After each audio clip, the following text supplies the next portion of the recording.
Fucking bullshit! Fucking bullshit! Fucking bullshit! Fucking bullshit! Fucking bullshit! Fucking bullshit! Fucking bullshit! Fucking bullshit! Fucking bullshit! Fucking bullshit!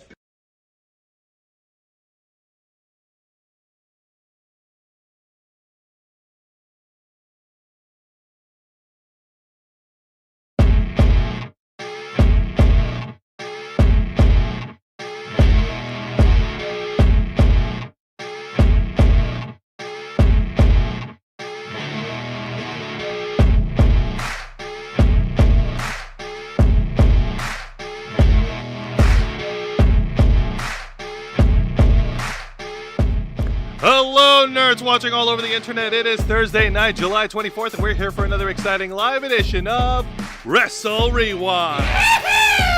Another exciting Thursday night to talk about all the cool things happening in the world of pro wrestling. We're talking matches, segments, title changes, returning legends, stuff that you see on TV that you can't get away with real life, and more, brother. I'm your host, Jose Casabona. I'm sorry, Jose, that doesn't work for me, brother. I'm your host, Jose Casabona, and I'm also the host of the Ravens Flock. Ooh, caught myself there. And joining behind the camera is the host of the Black Files, my tag partner for Wrestle Rewind, the man who puts in the hours behind all the videos on this channel every single week. From Venice Beach, California, Mr. Juan Arouse. Jesus fuck, why? Well, I mean, you like the beach, don't you? Yeah, I miss the beach. I haven't gone in a while. And we have heard good things about Venice Beach, haven't we? That doesn't mean I'm from there. Ow. Cut it out.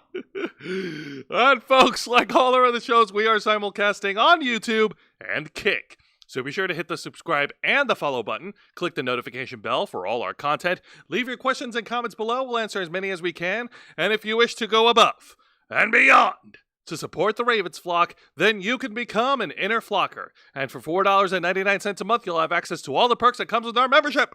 Juan, tell them. Well, for all the inner flockers we've got in our chat, and I know we have plenty, go ahead and show off those lovely membership badges and custom emojis, letting everyone know that you're here to help rescue the Ravens flock from the clutches of late-stage capitalism to become full-time streamers. Since 2013, we've been working hard, staying strong, making your voice our mission. The only thing standing in our way now is the fact that we have to work 9-to-5 jobs just to keep the lights on. However, there's a way that you can help rescue us from this dim and dismal fate, and that's by doing what you guys have been doing best, what you've been doing this whole time, supporting the Ravens flock by liking our content whenever we post new videos or go live, commenting both during the live stream and after when it posts as a full episode.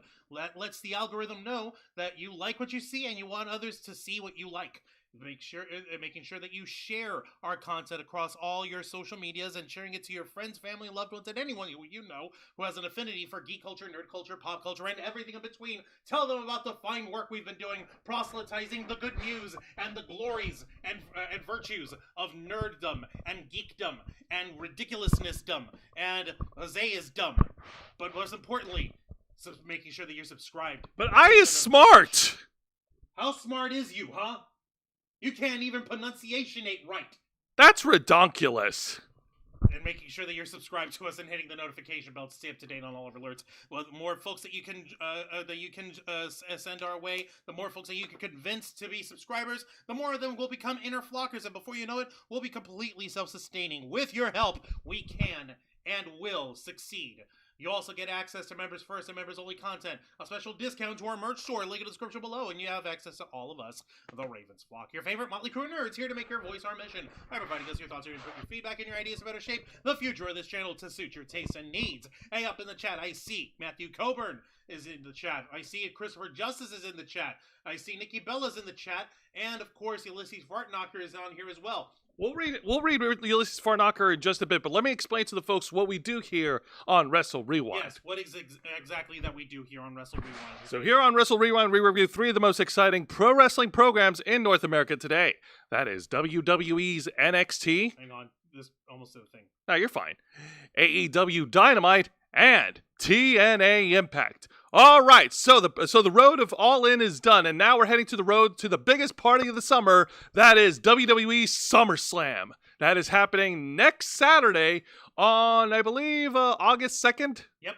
August 2nd and August 3rd. It'll be, for the first time ever, WWE SummerSlam will be a 2-night pay-per-view event being held over in New Jersey. How's it going there, Joyzy? Yeah, I believe it's being held over at the same place they had WrestleMania in 2019, over at the MetLife Stadium. I mean, where those idiots kept calling it from the shadow of New York City. Like, fucking, why do you... That has to be a Vince McMahon thing. That's a McMahonism if ever there was one. Why does he despise Joyzy so much? Fucking, I'm glad he's gone. Yes, and we just got through with a great pay-per-view from TNA, one of their annual pay-per-view events, TNA Slammiversary. More on that in a little bit later.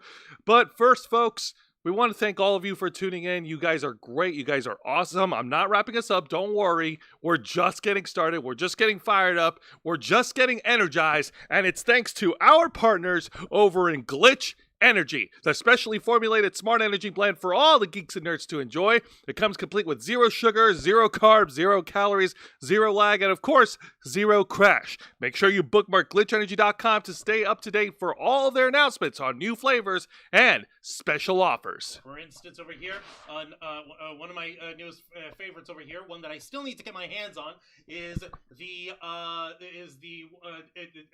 new flavor that's inspired by the streamer Dylan Disaster, Squawberries and Cream. That is Subby eyes and all. Oh, you saw that little pop up there? By the way, this is how Glitch Energy has got your back.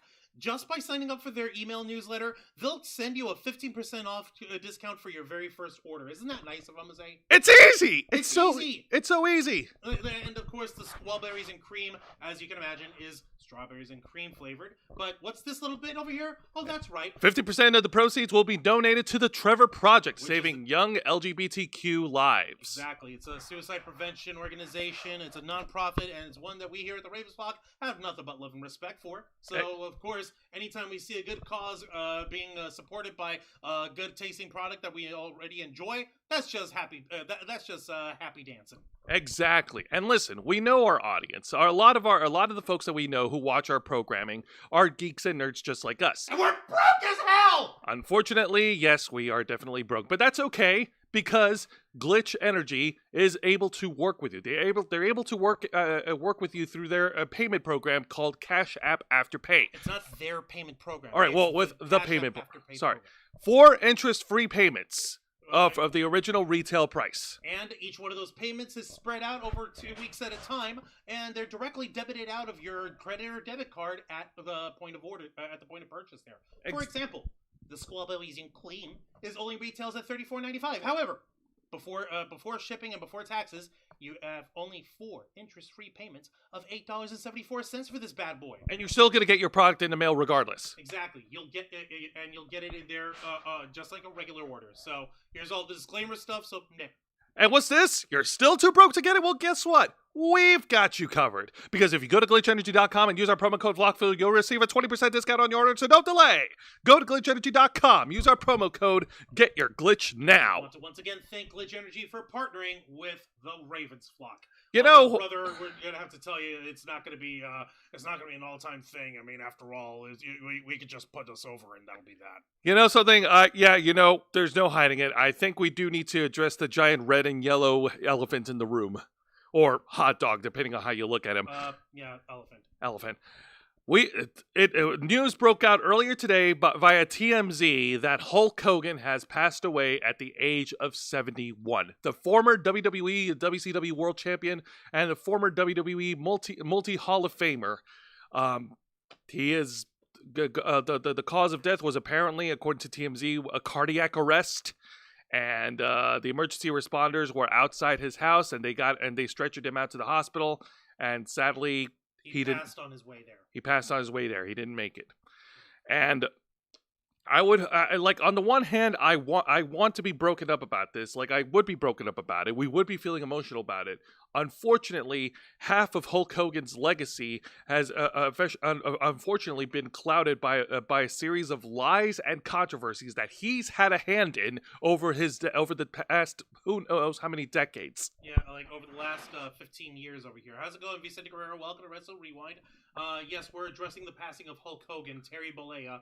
Hulk Hogan's passing is a tough one, says Ulysses Fartknocker. I'm conflicted as he was revealed to be a rather big piece of shit, but was a big part of mine and many others' childhood. I'll miss Hulk the character, but not Terry the man. Yeah, no. That's really the most fair way to do it at this point. And that's okay, because Hulk Hogan, he made an impact in the wrestling business when Hulkamania went wild, brother.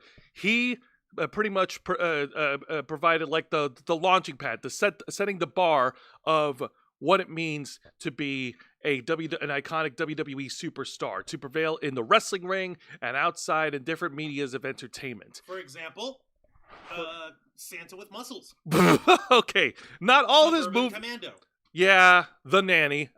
Or, I don't know. Thunder in Paradise. Thunder in Paradise, yeah. Well, actually, Thunder in Paradise was a little fun.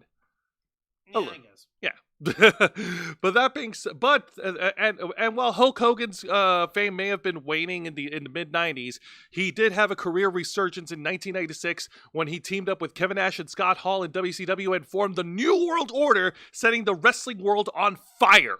Indeed, and since then he has had. And throughout his career, he has had multiple legendary professional wrestling matches against the likes such as Andre the Giant, Rowdy Roddy Piper, The Undertaker, Bret the Hitman. Oh wait, he didn't ever. He never wrestled Bret Hart. No, because that doesn't work for him, brother. But he did wrestle. Yokozuna. Let's see here. No, he wouldn't do Stone Cold Steve Austin either. He did wrestle The Rock. Yes, he did wrestle The Rock. He wrestled Bill Goldberg. Who else? Didn't he also wrestle? No, not Kurt Angle, right? He did wrestle Kurt Angle. Oh, he did. Yes. Okay. And he also wrestled Shawn Michaels And Brock Lesnar. and Bork Laser. He also wrestled Randy Orton. Yeah, and of course the Mega Powers, Macho Man Randy Savage. How could we forget? And of course, he also wrestled Ultimate. Well, you said Ultimate Warrior, right? I didn't mention Ultimate Warrior, but yes, Mr. Ultimate Nanny, Warrior as thank well. you. And then he also had his time, his career over in TNA, which honestly, the less we talk about, the better. Hang on. I think the best way to describe that would actually be the best way to describe his time in TNA. So give me just a second. I still have that picture. I'm not sorry. Oh. Yeah. Yeah. This Unfortunately. could have very easily been the absolute death of TNA wrestling, but some friggity fuggity how it's managed to survive and is seeing a resurgence to this day. That is correct. So, yes, like I said, the best way to sum up about it is that the person behind Hulk Hogan, Terry Bollea, is an absolute piece of shit. He is awful. He is racist. He is a terrible father to his own family. He is a... Yeah, he enabled his son who ended up in a car crash paralyzing someone, and he blamed the guy getting paralyzed. And, he was overly controlling over his daughter, Brooke Hogan. Yeah, which isn't cool at all, while he celebrated his underage son trying to get nookie. Yeah, exactly. And he's just an overall, like, habitual liar. Yeah, like he freaking said stuff like, "Oh, I was gonna be in Metallica," or "Oh, I was supposed to." Muhammad Ali. He was he was a real big fan of mine.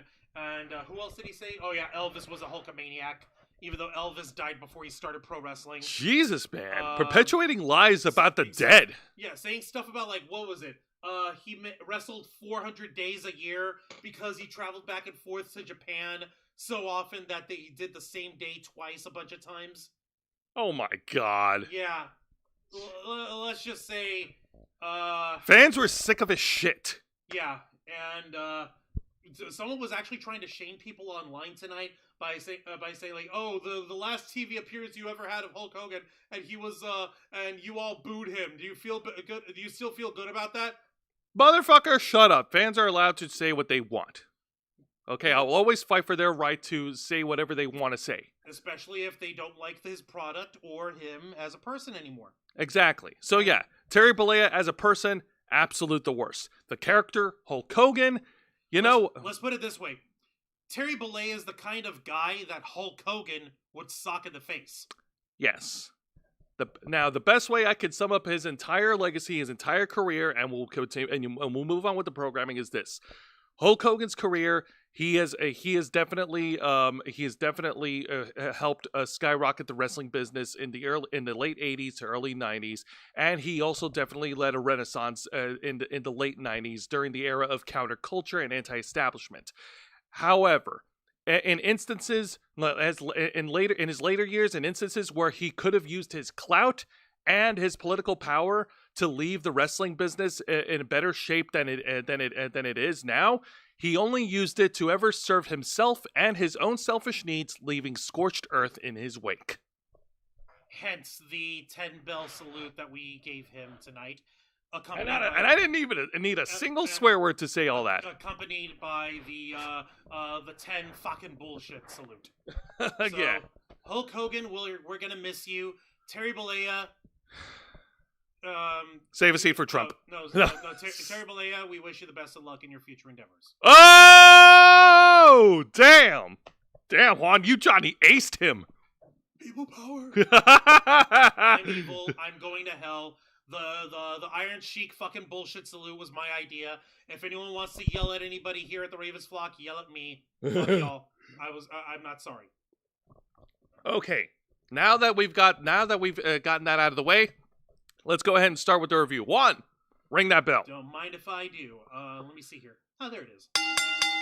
All right, so we're gonna kick things off, folks, because WWE NXT is back on the road. Yay. This week's NXT took place over in the great city of Houston, Texas, the hometown of WWE commentator and WWE Hall of Famer Booker T. sucker. So, yeah, suckers. Yes, also, you're right. Hi there, Rainbow Pickle. Welcome to Wrestle Rewind. Also, rest in peace, Ozzy Osbourne. Yes, the Blizz man. Yes, Ozzy Osbourne, he's rocking in heaven right now. Yeah, he's a man. Hulkster in heaven. Yes. And also, I see Mr. Geek Me Out, and yes, he did, what do you call it? He did get arrested for drunk driving, and Vicente Guerrero did, you're actually right about that, how he saved a girl out of a car crash earlier in the year from what you read months ago. I remember that. Shit. Yeah, that doesn't mean that he wasn't a 100% good person, but he wasn't also 100% a bad person either. Exactly. Right. Now, yeah, he was just he was complicated. Yes, he was. Right. Now, we're opening things up with an incredible 8-person tag team match. Mixed tag team match. Mixed tag team match. That's why I said person. As the teams of the NXT Tag Team Champions Hank Walker and Tank Ledger team up with the champ, the WWE Speed Champion, and the NXT Women's North American Champion Sol Ruca and her friend Zarya to take on the Culling. Sean Spears, Nico Vance, Izzy Dame, and their newest member, Crazy Psycho Girl, Tatum Paxley. Tatum just wanted a friend. Tatum Paxley, she just wanted her chemical ex-girls back with her. And what's her face is fucking taking advantage of her. It's so mean. What was her name again? Izzy Dame. Izzy Dame, thank you. I got mixed up. Also, not related to wrestling, Vishoja responded. It was a bigger dumpster fire response than any of us ever imagined. I know, Ulysses! Oh my god! On the same day Hulk Hogan passed away. Yeah, on the same day that Hulk Hogan passes away, the company Vishojo shutters its doors once and for all and dumps its trash in front of the whole world for everyone to fucking see. Truly the end of an era, brother. And here we go. You get a wide shot of the inside of the venue over in Houston, Texas, as both teams are squaring off. Take a look at the crowd, man. That is quite a turnout for NXT. Mm-hmm. Nice. Very nice indeed. I forgot what the name of the venue is, but you know what? For NXT, for their programming, that's actually not bad. Not bad of a crowd. So we get some crazy back and forth action. Tatum Paxley gets into the mix, immediately jumps on Zarya and starts wailing at her with a bunch of right hand fists like a pissed off teenager, or as if the spirit of Daphne was possessing her. You know what? Either of those work. Exactly, but unfortunately, neither of them were able to combat against the pure strength and brutality of Zarya as she hoists up Tatum Paxley and dumps her back first onto the ground. Holy shit, the power! And if you want more power, we got stereo scoop slams in the middle of the ring. Actually, that's surround sound because you have 4 speaker points. Oh shit, you're right. It is surround sound. Surround. If there was a 5th person, then it would be 5.1 surround sound. Oh yeah, you're right. Scoop slam in surround sound.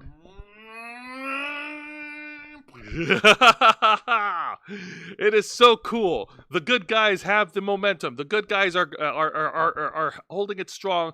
But the fans, they were chanting heavily for Sol Ruca. What's up? Hold on. So Hank and Tank, Zarya, and Sol, they're the good guys? I thought Sol was turning heel. I could have sworn she was healing it up. Not that I can remember. Okay, I guess I must be misremembering stuff. My bad. It's been a minute. And yeah, the champ sounds like Sol Ruca owes Deonna Purrazzo some copyright. Actually, that's just us. Correction, Mercedes Moné owes Deonna Purrazzo copyright. Yeah, at least she can try to collect from Mercedes money. They're both in the same company. Oh! And yeah, Ulysses, South Park also happened. The past 24 hours have been eventful as hell. I know. It's such a pain. It's so ridiculous. Jesus! And yes, you're right, Mr. Geek Me Out. Hulk Hogan went to Robinson High School here in Tampa, Florida. Cool. I never went to Robinson, so whatever. So the fans wanted Sol Ruca, and the fans got what they wanted.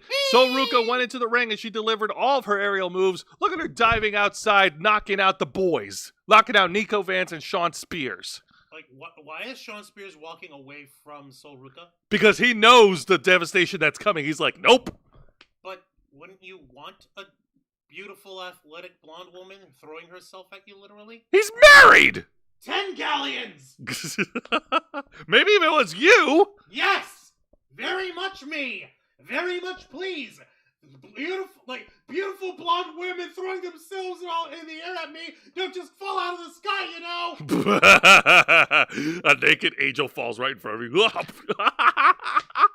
Ew, why are you talking about Angel being naked? Because you brought up the Dogma reference. I was following up on that. Anyway, so let's go ahead and keep going because we got some intergender action over here and a display of awesome strength. Zarya hoisted Shawn Spears over her shoulders and delivered an F5 in the middle of the ring.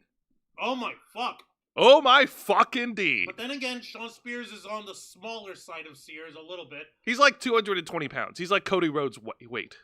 Okay, but what about his height? He's like 6'3". Oh shit. Yeah. Okay, yeah, no, in that case, yeah, that looks much more impressive with Zarya doing it. Hells yeah, dude. Now and it looked like things were going dire for the culling. However, what's his face?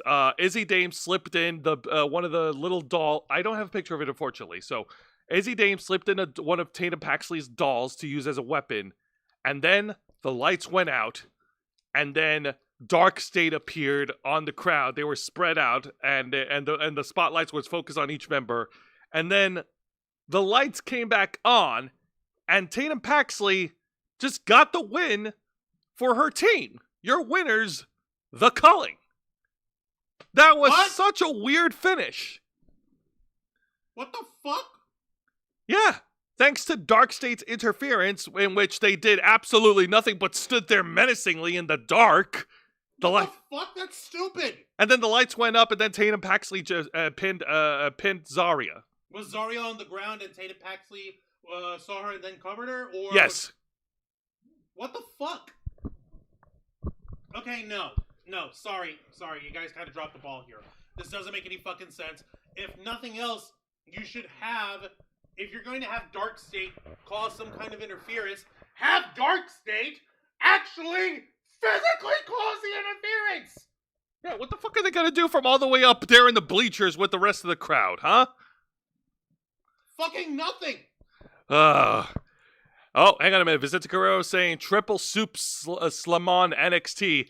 Slammin' NXT. Davey Boy Smith, rest in peace, would be proud. He slammed one of the 400-pounders headhunters in their WWF tryout match, and the unspoken rule, no slamming a big man right away. Yeah, sorry about that. He went ahead and did that, but that's the British Bulldog for you. Yeah, I know, right? But that being said, yeah, no, that was such a weak finish. I didn't like it. Like, if they're teasing some sort of, like, collusion between the Culling and Dark State, if they're in cahoots with each other, like, yeah, no, it would make more sense if Dark State was a little more, I don't know, hands-on. Mm-hmm. Serious fucking Lee. Listen, I don't want anyone fucking trying to say that I go too soft on WWE NXT and I'm too much of a favoritist or whatever. When I see something fucking stupid, I call it the fuck out. And that ending was fucking stupid. A piss poor ending to a very fun opening match. Right? Freaking hell. Damn it. Oh well. Hang on a minute. Whoop, sorry about that. No! Oh, here we are. We're good. Okay. It's okay, guys. It's okay. We're okay. Yeah, okay. no, it was just the camera. All right. Oh, God, I'm sorry, but that's just freaking dumb. Aaron Cooper! Hey up here, Aaron Cooper. Hello! Wrestle Wrewind. It's been a while. Hope you're doing all right. Hells yeah, we hope you're doing great. Now we're going to move on to the exciting match of this week's NXT as absolute Ricky Saints takes on the winner of Season 1 of WWE LFG, Jasper Troy. I thought it was Ricky Saint. No, it's Saints, yes? It's Saints! Okay, my bad. Misremembered. No, you're okay.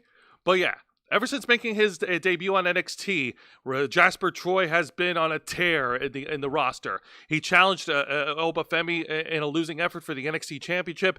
He then went on to destroy other folks in the NXT roster. He did unfortunately pick up a loss to Javon Evans last week, but this time he's looking to rebound, and the crosshairs is set on the man from New Orleans. Let's see how well these guys match up. Exactly. After Ricky Saints made his way into the ring, immediately they started fighting, and this match has done a great job in highlighting the brutality and the power of Jasper Troy. Look at him delivering a power slam in the middle of the air. Holy shit. That's just literally in the beginning of the match, just catching hands all over the place. Catching hands indeed. Fuck yeah, Braun Strowman would be proud. If he was still employed, man. What? It didn't make sense to fire him. Yeah, it does. Unfortunately, Adam Scherr isn't as nimble as he used to be. Yeah, you're right. Anyways, and speaking of nimble, well, not exactly nimble, but still very awesome. Yeah, no, he can also fly a little bit too. He delivers a power slam and he follows it up with a tidal wave big splash, targeting the midsection of Ricky Saints, and he ain't done. Isn't that Bronson Reed's thing? No, that's a tsunami. I said tidal wave. This is a tsunami is different. Now, okay. Yeah, he's just jumping from the ground. Bronson Reed jumps from the top rope.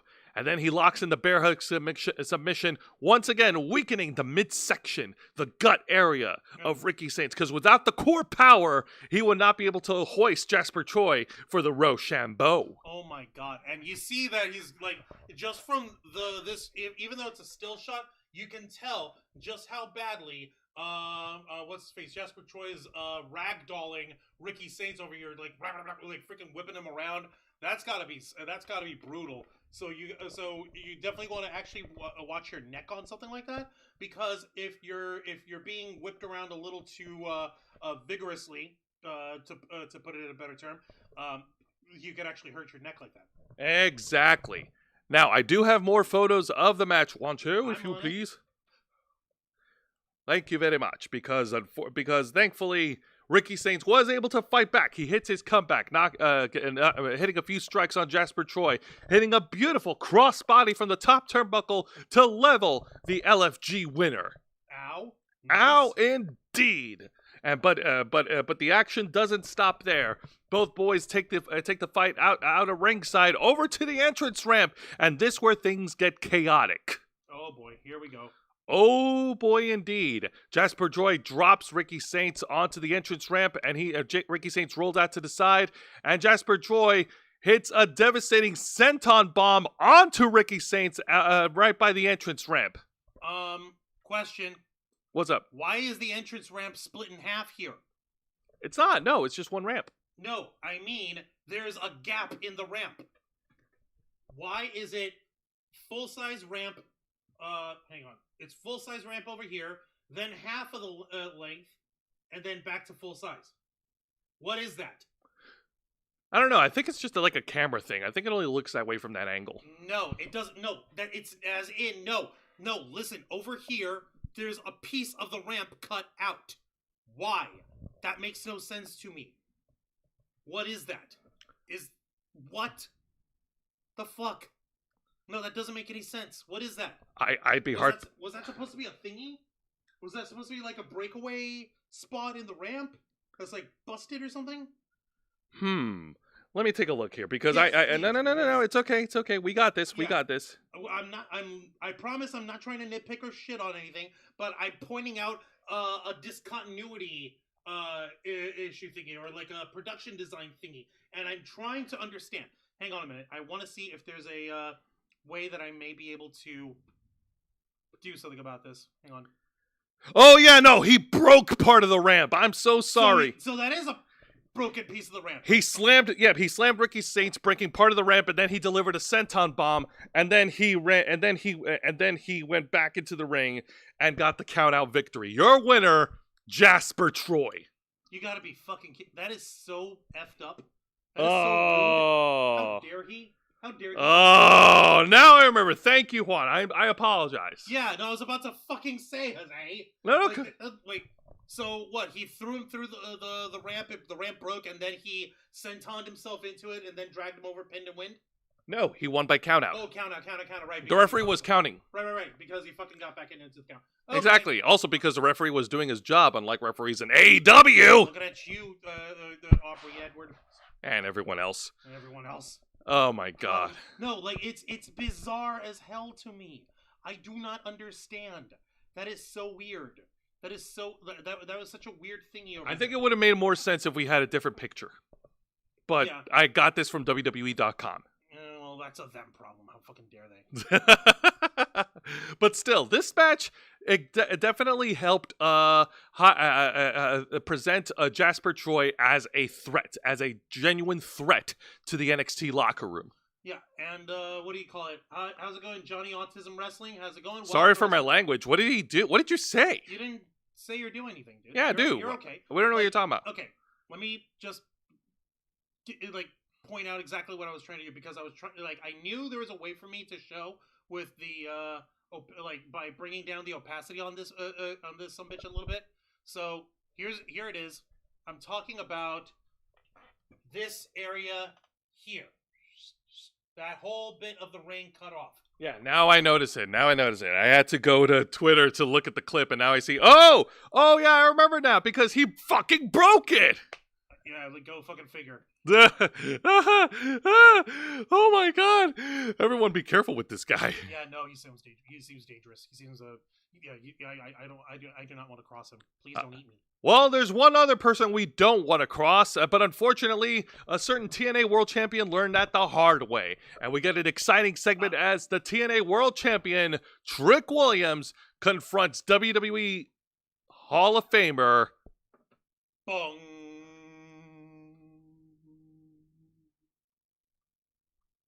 Bong. The Undertaker.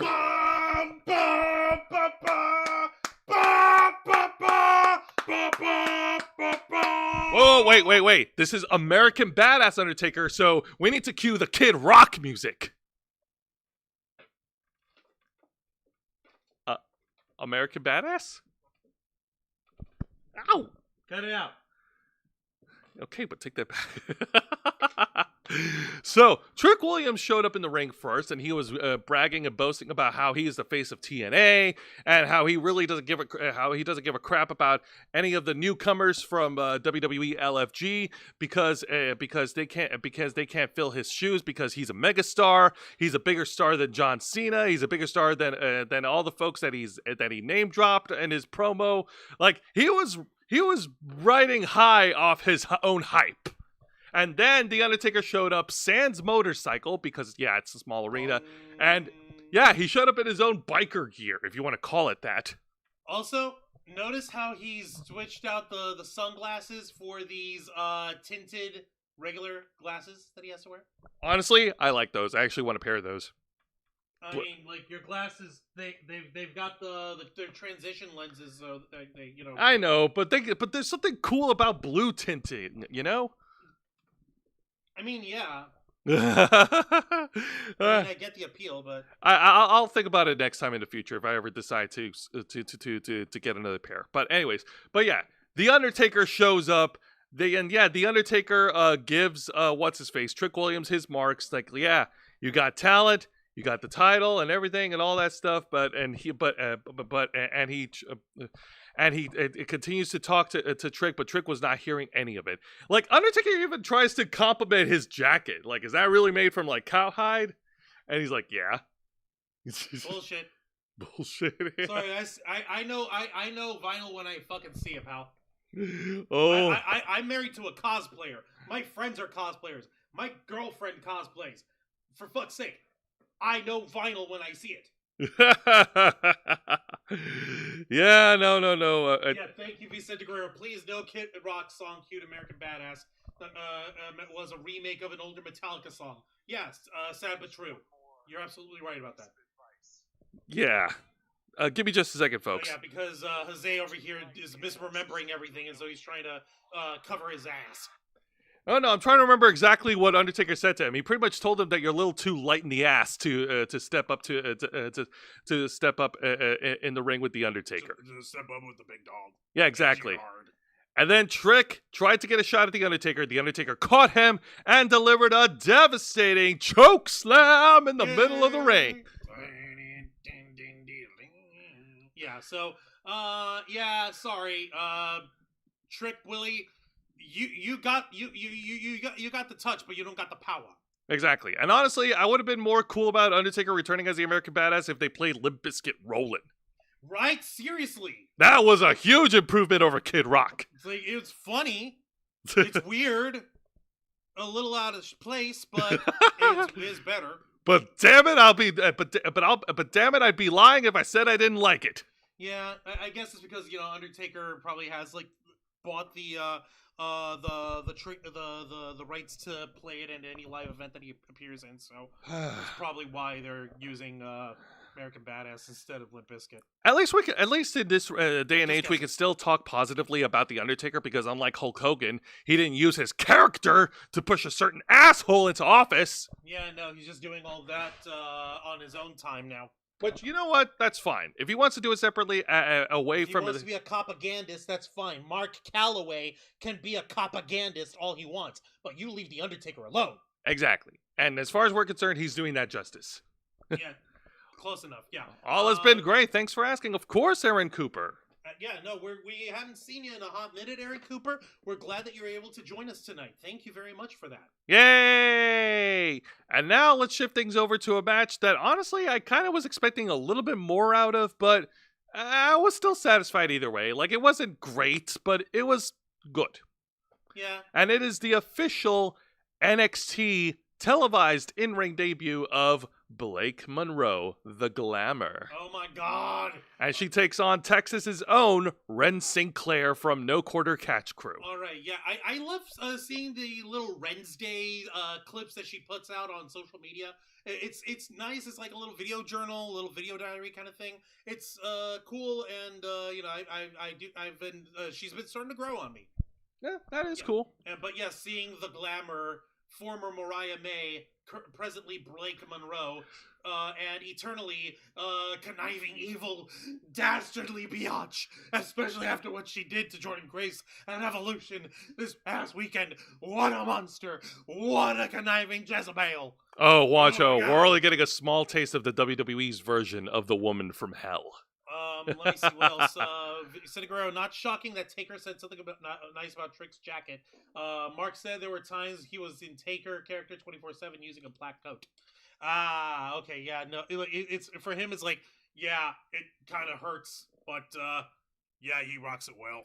Now, as for this match, Blake Monroe versus Ren Sinclair. Blake Monroe, of course, got the early advantage, hitting Ren Sinclair with a devastating strikes and cornering her right over here, hitting it a few stomps right in the gut. Ow! Ow! And then we see Blake Monroe continuing to apply the pressure, keeping her ground game on point against Ren Sinclair. And Ren Sinclair is struggling really hard. She doesn't have her NQCC friends at ringside. She's doing this all alone. This is very disheartening. It is very disheartening. And make no mistake, Ren Sinclair, she did eventually fought back and broke out of the holds of Blake Monroe. She hit her own comeback. She also hit a series of near pinfalls, but Blake Monroe was able to kick out of it. Blake Monroe then hit her, I guess this is now her finishing move, the double arm snap DDT, aka the paradigm shift, to pin and win. Your winner in her debut match. In her NXT debut. In her NXT debut match, the Glamour, Blake Monroe. All right. Okay. I understand. It feels like it could have had a little more of a fight, if I'm not mistaken. It sounds really one-sided. It does. No, you saw the match. Was it like? It was very short. It was short and it was more one-sided. Okay, so it was one-sided. Okay. Yeah. Okay. Yeah, I can understand that. That kind of stuff. It feels. It feels.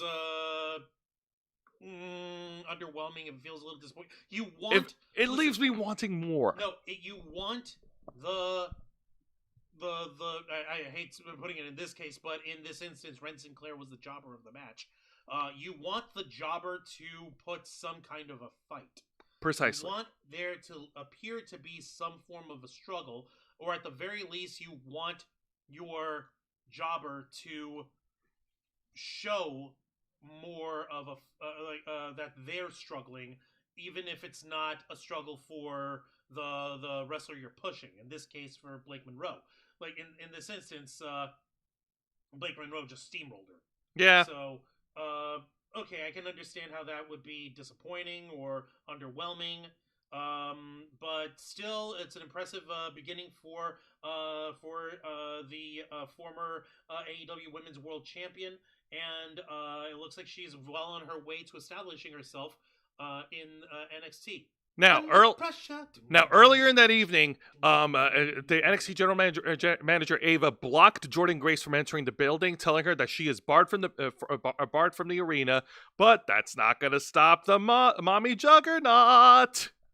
Now, I sent Juan a clip from WWE on how she got into the building. Like, it was so Looney Toony. It's so crazy. She goes to the back of the building and she hides inside a fucking dumpster. And a random WWE official, who I'm pretty sure is a performance center trainee, just pushes the dumpster inside the building so that she could sneak in. And then she snuck in. And she snuck in and she cleaned house. She tried to get her hands on Blake Monroe. Then the other security personnel jumped in, and she started wailing on all the boys. Jose's exact words: Looney Tunes bullshit. And then at the end, unfortunately, Blake Monroe hit her with a headbutt, and then hit a DDT onto a chair that's set on the floor. God dang it. And now Blake's like, oh, who, me? I'm like, I didn't do nothing. I'm just a sweet, innocent little girl, woo. that little, I'm so innocent fucking bullshit face. So that's how you know that she's got the fucking, that she's got the heel work down without a problem. Oh, Oscar the Grouch's girlfriend? Yo, listen. Okay. What? No, look. Okay. All right. Now, I understand that Jonathan Gresham isn't everybody's favorite, but there is no need to disparage him like that, all right? You apologize to the Tentacle Man. You apologize to Jonathan Gresham. And she's not his girlfriend, she's his wife. Get it right. You dork. All right. Jonathan Gresham. All right, let's go ahead and get to the... Hang on, I gotta fix this. No, you're fine. Let's go ahead and get to the annoying segment of the night. And yes, and this one was annoying, and it is the in-ring promo segment of another champ of a higher degree. That is the NXT Women's Champion and now TNA Knockouts World Champion, the newly crowned Knockouts World Champion, JC Jane of Fatal Influence. Oh, God. Ladies, gentlemen, everybody in between, get your udders on because JC Jane is gonna milk this shit forever, isn't she? Yes, she did. Oh my God. JC Jane, of course, flanked with Fallon Henley and Jasmine Nix, her compatriots. She talked on the mic and she bragged about how awesome she did over in TNA Slammiversary, dethroning Masha Slamovich for the TNA Knockouts Championship. And she says that all the credit to her success goes to her, not giving any credit to her friends in Fatal Influence. And by the look on their face and their body language, they did not take that very well. Oh, okay. So yeah, that's how you fucking know. That's how you set up the arrogance of a leader in a faction, not giving any due to their sidekicks or henchmen or nothing like that. Yeah. That's classic Mean Girl shit. Okay. That is classic Mean Girl shit, and she continued on, just saying that she is the embodiment of women's wrestling. And 713 Music Hall was the name of the address over there, apparently. Oh, thank you. So the 713 Music Hall. I swear I had... unfortunately, I didn't have any good pictures to show off because interrupting her was none other than the former Metagal Lash Legend who... talked about how she was a standout over in WWE's Evolution, and the Atlanta, Georgia crowd was popping really loudly for Lash Legend, and she's made it clear that she's coming after JC Jane for the NXT Women's title. But then Lash Legend gets interrupted by Jada Parker, who's also vying for the championship yet again, and JC Jane then tries to sick her friends to take them down, but then Fallon Henley's like, nope, you do it first. Oh! Shit, yeah, we could have used some photos of that. That would have been funny. Okay, so Jasmine Nix doesn't fucking jump in either? No. JC Jane jumps in first, and then the rest of the friends follow. Like, okay, leaders, yeah, because leaders lead. They're pulling up. Fallon Henley's pulling that bullshit, yeah. Okay, I see what's up. Okay, see, all right. I could see the annoyance part of JC Jane being the arrogant heel. That I understand, but this segment doesn't sound as bad as your Just a JC Jane speech, because it's the same speech that she gave for weeks, like saying, like, "Oh, you all underestimated me. I'm the third wheel of I was the third wheel of toxic attraction." She still is. Ah! Oh my That's god! why they had to get rid of Gigi Dolan, because we knew that if Gigi was still around, she'd be outshining you, JC. All right, now I am going to say this because I actually want to talk about this segment because this came really close to being exciting if it wasn't for Trick and Undertaker, but this shit made me fucking laugh, and it is a segment featuring... Is it the honorable mention? Yeah, you could, I guess, yeah, the unofficial or / official honorable mention. Let me get that in real quick, but let's see in the chat. Jobber, Vicente Guerrero. Jobber getting a little offense does make sense. It might have been his only moves, but Bob Bradley would whip guys into a corner, backflip twice, and land left or right elbows for a few seconds. Yeah, see? That'd be fine. And yeah, JC Jane beating Masha Slamovich was such bullshit. JC's about to meet Masha Slamovich in the rematch. Oh, hell yeah. Also, Kyle Canada, how's it going? Welcome to Wrestle Rewind. We appreciate you joining us tonight. This came close to being the exciting segment, and it is an in-ring segment featuring the NXT North American Champion Ethan Page, who unveiled the new All Ego Ethan Page, who unveiled the new Canadian strap with the flag of Canada on the belt strap. And he was confronted by the TNA Director of Authority, Santino Marella, who's challenging Ethan Page for the North American title next week on NXT. Fun fact, he's not really from Milan, Italy. He's a Canadian. No. He started his speech saying, like, everyone knows that I am Italian, but I raised my family over in Canada. So he's trying to kayfabe it a little. Yeah, just a little bit. Just a little, brother. It's okay. But yeah, and then it looked like these two were gonna fight. I don't know if I got the picture of the Cobra. Did I get the picture of the? Give me a second. I don't think you did. No, I didn't. But no, Ethan Page was ready to fight. Santino Marella busts out the Cobra, and then Ethan Page's like, "Oh shit, nope." He runs away from the sock. Yes. What the shit? Hey man, that Cobra is devastating. No, the fuck it isn't. It's a one-hit kill. No, the fuck it isn't. It's more protected than the RKO. Jose, Jobber Mahal, back when he was Jobber Mahal, fucking defeated the Cobra with a badly dubbed over fife. You remember that shit? That shit. I must have omitted that from memory. Hulu. I'm just saying, man. The Cobra Call of Canada says Kyle in the chat. Yeah, Ethan Page is pulling the Canadian Patriot shit. He's pulling the Lance Storm bit, and he swapped the strap of the North American Championship to resemble the Canadian flag. Actually, there are fans online who are trying to compare this to when MJF unveiled the American Championship. Idiocies. Yeah, oh my God. That WWE is copying AEW. No, WWE is copying WCW. Get your shit right, you silly jobbers. This isn't the first time a bad guy champion from Canada has taken a mid-card championship and changed it to a Canadian variant of it. It's just that you motherfuckers decide to try to erase Lance Storm from the annals of history. How fucking dare you? Hello, on your houses. Hello, Mr. Quake. Welcome to Wrestle Rewind. Holy God. Yeah, let's, toyetic. Oh my God, you're right. I hate that term, but you're not wrong. Santino's Cobra is so devastating it makes the F5 look like a tropical depression. Oh my God, fuck you. All right, let's get over to the main event. And this match is for the NXT Championship, and it's contested in a triple threat match as the defending champion, the ruler, the conqueror, the mountain you cannot climb, the bringer of war, the great Oba Femi, defends his championship against Yoshiki Inamura on the left and Josh Briggs on the right. Now, what the fuck has Josh Briggs been up to anyway? I'm sorry. Okay, so first of all, Yoshiki Inamura, unfortunately, he tried but failed to capture the NXT Championship at the Great American Bash a couple of weeks ago, and Josh Briggs is Inamura's friend. And he was trying to insert himself into this rivalry, and nobody likes Josh Briggs. I don't know what the perception is, but like anytime he gets on the mic, he always gets booed loudly. I don't understand what the hate is about. But not in the you love to hate him way of Dominic Mysterio. It's the go away heat way. Baron Corbin 2018 way. Oh! Baron Corbin ruins everything, though. Oh, how dare you!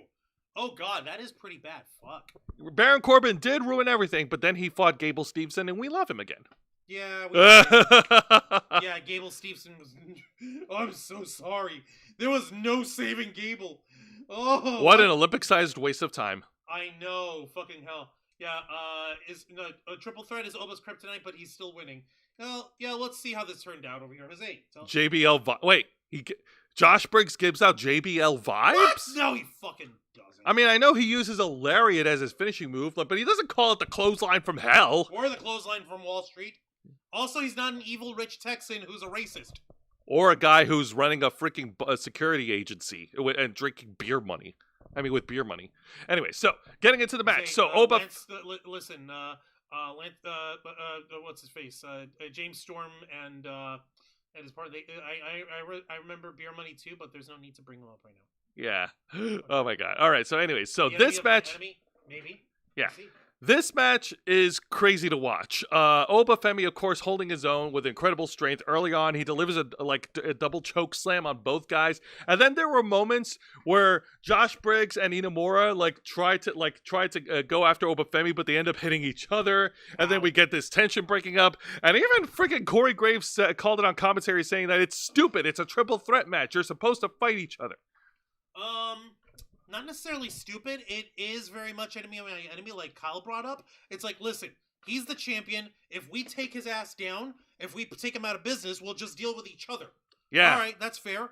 The only problem with colluding wrestlers in a triple threat match is that things get real dumb when they have to decide who's going to pick up the pin. And actually, yeah, that's where all cooperation goes out the window. Sorry. Yes. That's just classic, pro wrestling. Three-way match chemistry. So, and speaking of cooperation, we do get a little bit of it here in this match. Josh Briggs drops Yoshiki Inamura onto Oba Femi via scoop slam. That's some fucking tag team work. If this was a tag team match, holla holla. No, not this time. Oh. But once and then there were also a couple moments in this match where Josh Briggs did lean heel. Like when Inamura tried to go for a pinfall, Josh Briggs stopped the referee's hand from pinning 3. Inamura looked at him and got pissed. And then how dare you? Josh Briggs then at one point, the referee was counting for Inamura, Josh Briggs pulls the referee out, and Inamura got pissed at him again. Like, dude. I mean, yeah. Yeah. He's gonna get pissed. He gonna get pissed. Anyways, go ahead and share that. Yeah, I'm going to. You can't tell me what to do. I'm an adult. You're an adult, he says. Yeah, this is cooperation completely breaking down and going out the fucking window. Yep, Inamura, Josh Briggs been knocked outside. Inamura turns its attention on the NXT champion, delivers an incredible sit-out powerbomb in the middle of the ring, and then goes over to the top turnbuckle and wails what's-his-face Oba Femi with a splash in the middle of the ring. And he goes in for the pin, and the referee tries to count. 1, 2, and it's broken up by Josh Briggs, who delivers a moonsault from the top rope. Ha! Okay, that's not bad. Yep, once again, Josh Briggs proving to be an annoying piece of shit in this triple threat match, but he does pay for but he is not immune from the consequences to his actions. Inamura has been knocked out, leaving Oba Femi wide open to deliver the fall from grace powerbomb on Josh Briggs to pin and retain. Your winner, and still the NXT champion, Oba Femi. All right, solid. Okay, this works just fine for me. It just feels like your pretty bog standard triple threat match. You think they're going to work with each other, and then they don't, and the champion takes advantage of that, and then, I was honestly surprised that Inamura was able to elevate Oba Femi in any kind of fucking capacity for a powerbomb, but hey, this just goes to show what I know. I know. And Bazita Guerrero saying, random fact about Santino, he had a short MMA career, 0-1 knockout in 26 seconds back in 2004. Also, Santino had a decent judo rank bronze medal in 2017. Yeah, no, of course, but there's only one problem. What's that? He doesn't use any of that shit in any of his wrestling. Why would you need to use any of that when your opponent needs to fear only one move? The Cobra. It is not the man who performs many moves that they're afraid of. It is the man who performs the same move over and over. Cobra. Ow! Cut it out. Oh, shit. He pulls out a powerbomb. Very cool. He loves, very cool. Love seeing powerbombs. Powerbombs are great. Bitches love powerbombs. Bitches do love powerbombs. Yeah. I like Sid's powerbombs. Those are awesome. Yeah, those were pretty good. All right, now let's shift gears and go over to this week's edition of AEW Dynamite. Light the fuse, hit the boom, Dynamite! This week's AEW Dynamite takes place over in, I swear to geez, Tony Khan's favorite town to visit, Chicago, Illinois. Like, come on, dude. Even CM Punk isn't that homesick. I'm honestly surprised, but hey, there's nothing wrong with trying to work the Windy City, except of course if you are running the company that tried to disgrace the Second City Saint himself. Please tell me the crowd was completely trying to rip him apart. No, not really, but I do want to share a little personal thing. Like earlier today, I shared a video to Juan from Twitter, and apparently Tony Khan did a live stream hours before Dynamite, and he was trying to talk to his fans, and he was showing off his rich family home because he was born in Illinois, and his family lived in a rich house, and he was showing off these paintings, and he was like goofing off at that same fucking smile when he was trying to hype up the show and repeating himself several times. Like, Tony, you're not one of us. No, you're not. Boy, you ain't no colleague, you a fucking colonizer. Alright? Don't try to working class match our ass over here. Look, okay. There's shit going on in, like, you know what? No. I'm not going to get into politics, but let me just put it this way. It's just as genuine and as authentic as when John Laurinaitis was trying to curry CM Punk's favor by wearing a CM Punk t-shirt over his suit. Like an actual dork. Not going to lie, I actually laughed at that. That was funny. Yeah, it's funny, but it's clearly square. But the only problem is, Tony Khan does that shit unironically and on purpose, because he thinks he really is one of the peoples. He's not. He's a rich kid. He's an idiot rich kid. He's a rich idiot. That's all he fucking is. If he didn't have his money, he would not be anywhere near as influential or as important as he's made himself out to be, motherfucker. Let's see here in the chat. And yes, Mr. Quake, rest in peace to Ozzy Osbourne. May he continue to rock out in heaven, man. Actually, thumb out for him, because yeah, he never did the Maloik. He always did I Love You. That is true. Yeah. So big difference. This would be Ronnie James Dio, which is the Maloik. This would be Ozzy Osbourne, which is the I Love You. Easy. Fair. No, you know what? You're right. I know my rock. Okay. Now, ignoring Tony Khan for a moment, which we God help me. So we sorry. We actually before we get to the opening match, we actually opened up Dynamite with an impromptu interview by Renee Paquette. She was trying to get Hangman Adam Page's thoughts on what happened on Collision when the Death Riders attacked one of Hangman Adam Page's best friends, Colt Cabana. I forgot that he was with AEW. I forgot he was existing. Oh! Yeah, I saw a clip. Apparently the Death Riders were ganging up on Colt Cabana. They hung him over by the ring apron. They busted him open. For no reason. No, just to get it to Hangman's head because he's one of Hangman's friends. I mean, you could have picked a better friend. Shit, Swerve Strickland's a better friend to Hangman Adam Page. Yeah. And those two hate each other's guts. Yeah, but they're in Chicago, Juan, and they got to beat up a Chicago, a dude that the Chicago fans love, and they love Colt Cabana. Okay. Yeah. So, but then Hangman... AEW's in Chicago seems weird to me. The crowd doesn't chant CM Punk all night like they did for 7 years on Raw. Yeah, good fucking point there. He said that. What is that about? I think it's because maybe Tony Khan may have done some sort of like weird... and maybe AEW may have conditioned the Chicago fans to not chant for Punk. I don't know. I have no fucking clue. But anyways, so MJF interrupted the interview, and he reminded Hangman Adam Page that he has the contract guaranteeing him a shot at the AEW World title, and he'll cash in anytime he wants. But Hangman Adam Page calls him out and says that you're not going to cash in your opportunity because you're a little cowardly bitch. Wait, is that all he said? Well, yeah, no. He says that you're a little cowardly bitch, you're too scared to do it, and you're too scared, you're too cowardly, and that is why you're not going to cash in your opportunity. Okay, there we go. That makes a little more sense, because the way you said it just felt like, meh. Yeah, sorry. And then Hangman Adam Page stormed over to the ring, and now we get our opening match. Okay, now we have our opening match. That's right. An opening contest. It's a one-on-one match as Hangman Adam Page, the AEW World Champion. Ah!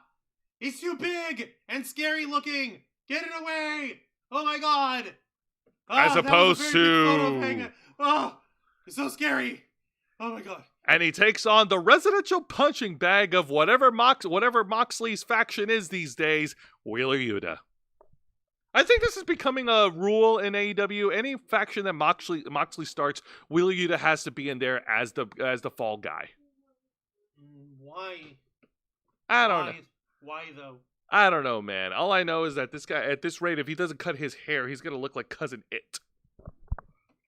Well, fucking, whatever. So Wheeler Yuta tried to get in a flurry of offense earlier, but Hangman by jumping him from the top rope outside to the outside, and unfortunately, this match does not last long. Hangman Adam Page made quick work of Wheeler Yuta, eventually knocking him out with the buckshot lariat to pick up the win. Your winner, Hangman Adam Page. However, he's not done. He is far from done. He is pissed off. So he grabs his metal chain, wraps it around his hand, and then lays in some right hand blows on Wheeler Yuta, busting him open, even though Wheeler Yuta pretty much gigged himself. And then then Hangman Page stalks Wheeler Yuta. He wraps the chain around his neck, and he looks like he's going to throw him over the top rope to hang him again. But instead, he yells at him saying, like, look, no one's coming out to save you. Where's the Death Riders? They're not coming out to save you. They're not your friends. And then just left him alone in the ring, writhing in pain. Okay, for once, this is intelligent. No, Yeah. I like this. No, this is very intelligent.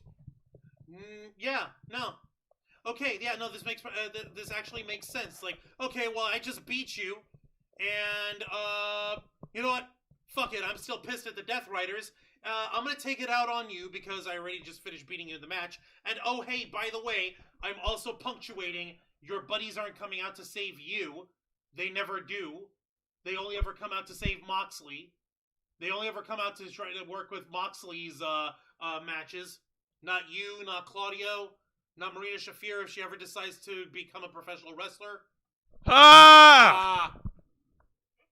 So, yeah, that actually works. And this isn't the first time that there's been a tease of, hey, Wheeler Yuta fucking breaking away from a Moxley faction. Yeah, they tried to do that before, and then he faked it, and it's so stupid. Well, at least this is intelligent. I'll give that much for the start of the show. This is at least intelligent, and I can respect it. Yeah, I know. But that being said, I want to make a comparison. Like, Wheeler Yuta being tied to John Moxley storylines is just like Sammy Guevara being tied to Chris Jericho. So, like, that's his Jericho vortex? I guess. Of irrelevance and stuff? Yeah, because he is irrelevant. Because everybody can beat him.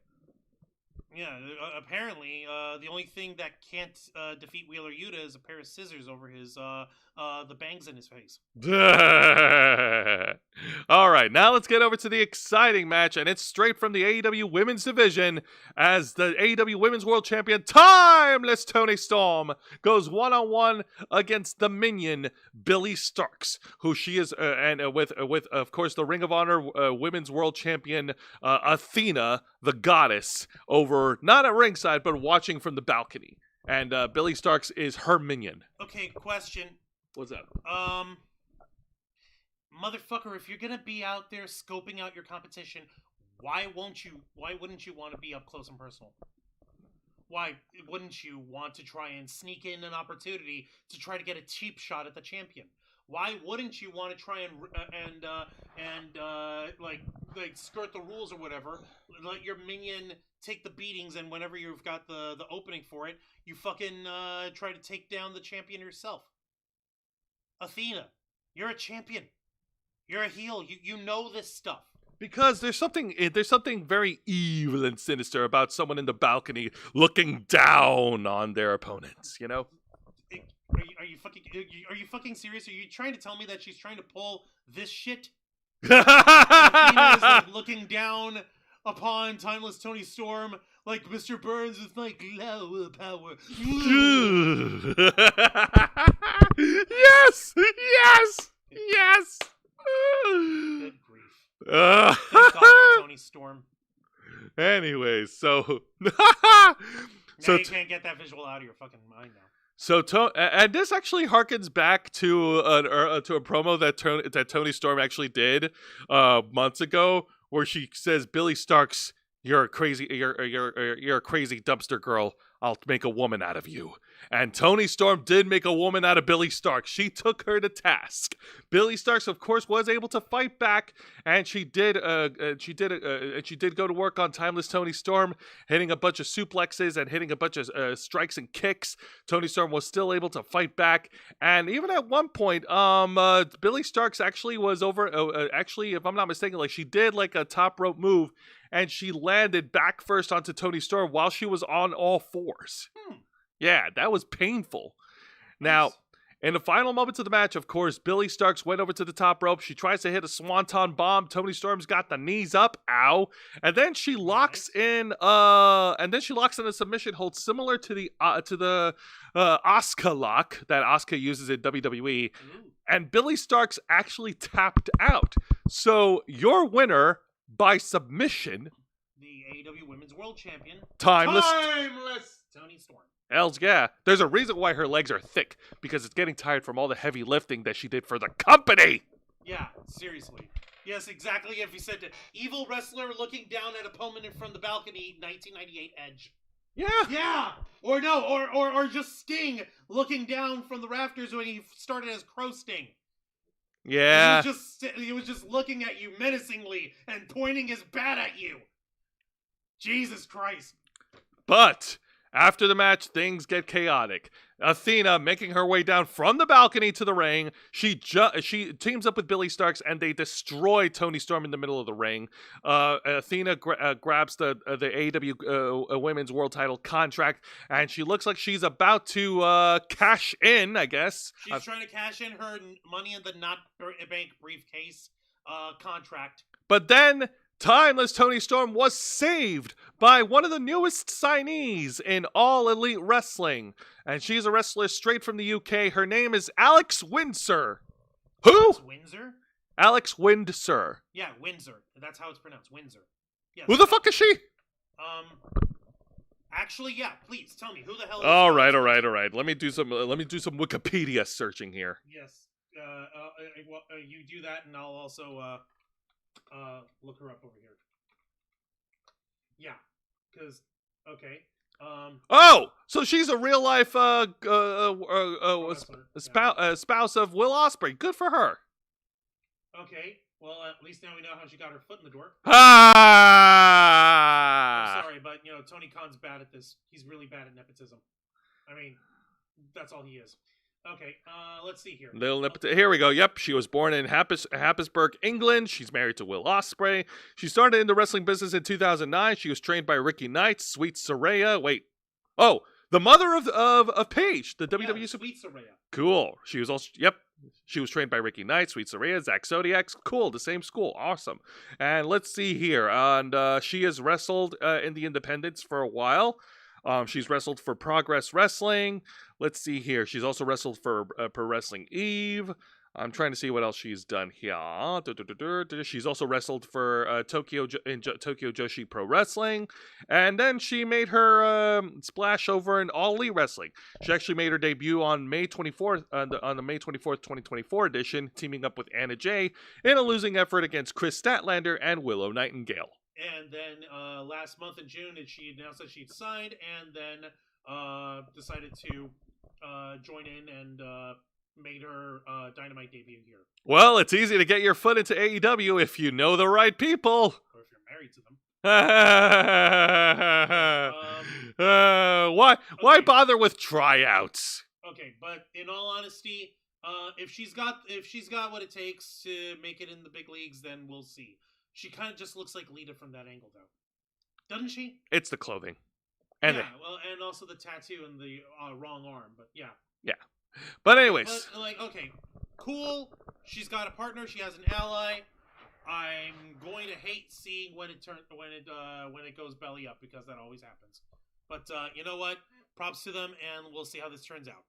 Now, unfortunately, speaking of married couples, we now turn over to the husband of the group, and as we get to the exciting segment of the night, Unfortunately.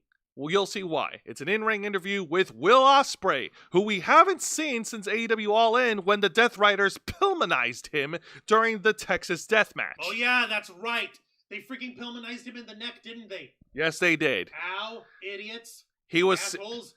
Will Ospreay was hobbing as he was making his way to the ring. He wasn't exactly his energetic self. He was walking hurt, and he got on the mic and he explained why. The doctors told him that apparently that he has suffered 2 herniated discs in his back, and unfortunately he will be out of action, but he should be medically cleared just in time for the AEW Forbidden Door event in late August when they return to London, England. Yay! Okay, cool. So that way he doesn't have to take the fucking company plane. He can just drive there. Yeah, everything seems a little convenient when you're Will Ospreay.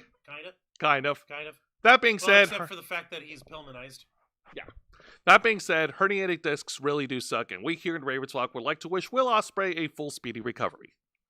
If anyone knows how to bounce back from ridiculous situations, it's definitely the aerial assassin, Will Ospreay. Or the Billy Goat, if you want to call him that. No, I'm not calling him a Billy Goat. Okay. His name is... Oh! Ha! There's some double entendre there. What is Billy a nickname for? Will, or William. And what do they keep calling him? That he's the GOAT, the greatest of all time? Yeah. So, Billy Goat. Yep. Ha! Ha! Ha! Ha! I see what you did there. Ha! Ha! Ha! Ha! Ha! Why, ha, thank ha, you, thank you, ha, thank you. you. You didn't fucking come up with that. You're not allowed to freaking take credit. You shut your mouth. Okay. How dare you? Don't point at me, jeez. I will always point. Stop that. All right. All right, let's go ahead and continue on. Let's get over to the match, to another good match that had a really shitty finish. Okay, that's a pretty heavy-handed way of saying it. You're gonna have to explain yourself a little bit. It's former AEW World Champion Swerve Strickland going up against Hechicero, and apparently Hechicero, the luchador from CMLL, is apparently part of the Don Callis fucking family. Oh, come on! Okay, hang on a minute. I'm gonna do it. No. Just a second. How many members are there in the Don Callis family? The Don Callis family is a villainous professional wrestling stable led and... en.wikipedia.org. The Don Callis family is a villainous professional wrestling stable led and managed by Don Callis. The group also consists of Konosuke Takeshita, Kyle Fletcher, Trent Beretta, Lance Archer, Brian Cage, Mark Davis, Josh Alexander, Rocky Romero, Hechicero, and Kazuchika Okada. 10 motherfuckers! 10 of them! Thank you, Google. Oh my fucking god! Shoot me! Who isn't in the Don family? Okay. Why just get this over with. Yeah. I Okay. have a fucking headache. Yeah. No. Make no mistake. This match was actually really good. Hechicero showed off a lot of his power against Swerve Strickland, tossing him around like a rag doll. He grabs him in a bear hug and he does his spin rotations and then eventually slams him, which is really cool, really neat. Swerve Strickland was able to hit a comeback. He goes for a series of strikes. He then goes for a rollover fisherman suplex, and then the match gets fucking thrown off in a disqualification thanks to interference from said Don Callis family. Fucking Kazuchika Okada and get the fuck back here. Fucking Kazuchika Okada and who else interfered? And Josh Alexander. Where are the other 7 fuckers of the family? And Lance Archer interfered. 6 fuckers of the family then. Like, where are the rest of those guys? What, are they not able to also show up and cause a whole smorgasbord? It's not like they're short on bodies. Well, Brian Cage actually can be excused. He's out on injury. Okay, I'll take that back. I hope Brian Cage makes it back all right. But they're still not short on bodies. Swerve Strickland was able to fight back against the onslaught, and he also tried to Pillmanize Kazuchika Okada in his own way. He puts a chair over his head, and he tries to go for the house call, but Kazuchika Okada got the fuck out of Dodge in time. Yeah, especially after what was going on with this madness. Yeah, I don't fucking blame him. I just have one question. Why is the Don Callis family? Why? Just why? That's my only question. What is their goal? What is their end game? Seriously, they've got they've got so many members in there. They're making the corporate ministry look slim by comparison. Let me take a look in the chat over here. Vicente Guerrero, I can feel for. Excuse me, I had a burp. I've seen Alex Windsor in EVE shows. Okay, understandable. I can feel for Will Ospreay's pain. He has a herniated disc. I had a lumbar back sprain and later a broken back hit by a car. Dumb bitch. Yeah. Yeah, like if of course if there's any legits to the injury, then of course speedy recovery. Wish him well. I want to see him back in action. But goddamn, getting jumped and Pillmanized like that's just over fucking kill. That is over fucking kill. Yeah. Let's see here. And yeah, no, being hit by a car sucks.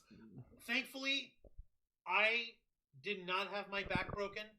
I did have a strain. I did have a injury in my neck and collarbone. But yeah, I got run over by a taxi a couple years back. Didn't you also get your elbow hurt? Oh yeah, because that was where I landed. I landed on my elbow. So yeah. Yeah, and then you were able to like crack it or pop it or some weird thing. That's the shoulder. Oh, never mind. That's the shoulder. My bad. But that being said, I didn't like the finish. And what the 10 fucking members, dude. Where are the rest of you motherfuckers? Jeez. Seriously, show your force. If you're gonna become this giant swollen ass of a faction, this gigantic swollen fucking prostate of a fucking wrestling faction, all led by a stupid carny piece of shit who has no charisma, then fucking own it. Get like throw it in everyone's face. Jesus Christ, that's how you fucking do this shit. Yeah, the Don Callis family doesn't make any fucking sense. But let's move on. Let's get over to a segment that really annoys me. And this is an in-ring segment featuring Maxwell Jacob Friedman, MJF. Okay, all right. You need to explain yourself. You're over here saying that this annoys you. Let me explain. So MJF earlier on, talkers of the business. Yeah. Let me explain. Let me get to it, and you'll see why.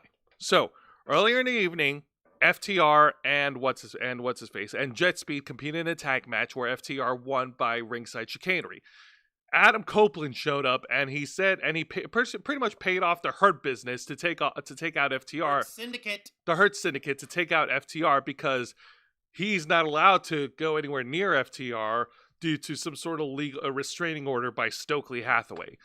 And then later that evening in a backstage segment, MJF confronts the Hurt Syndicate, asking them, "Hey, what are you doing helping Adam out? You're supposed to be helping me out. I need to win back the AEW World title." That annoyed them to a point where Bobby Lashley shoved MJF to the wall and pretty much told him he's out. What? He's out of the Hurt Syndicate. Already? What? Yeah. Wait, that's it? Yeah, no, he shoved to the wall saying like, we're not gonna do your dirty work. You've annoyed us for the last time. I'm voting down. You're out. And everyone else and all the rest of the Hurt Syndicate walked out in shame, like, yep. That doesn't make any sense. Like, listen, you can say that shit. Did MJF even buckle when Adam Page was asking for him to help him? What do you mean Adam Page? You mean Adam Copeland? Oh, Copeland. Oh, fuck. I thought you were talking about Adam Page. No. Adam Copeland. Adam, sorry. Yeah, no. Oh, you mean the Cope? Nope, he doesn't go by Cope anymore. Not anymore. Nope, he's got the Cope. Anyways. He's got the power. So MJF got on the mic. So let me get this straight. Yep. Copeland. Yes. Goes to MJF, says, help me get the world title back. No, Copeland goes to the Hurt Syndicate, goes to Bobby Lashley and Shelton Benjamin and MVP. No MJF. No MJF. MJF did not know about this. Okay. And then after that...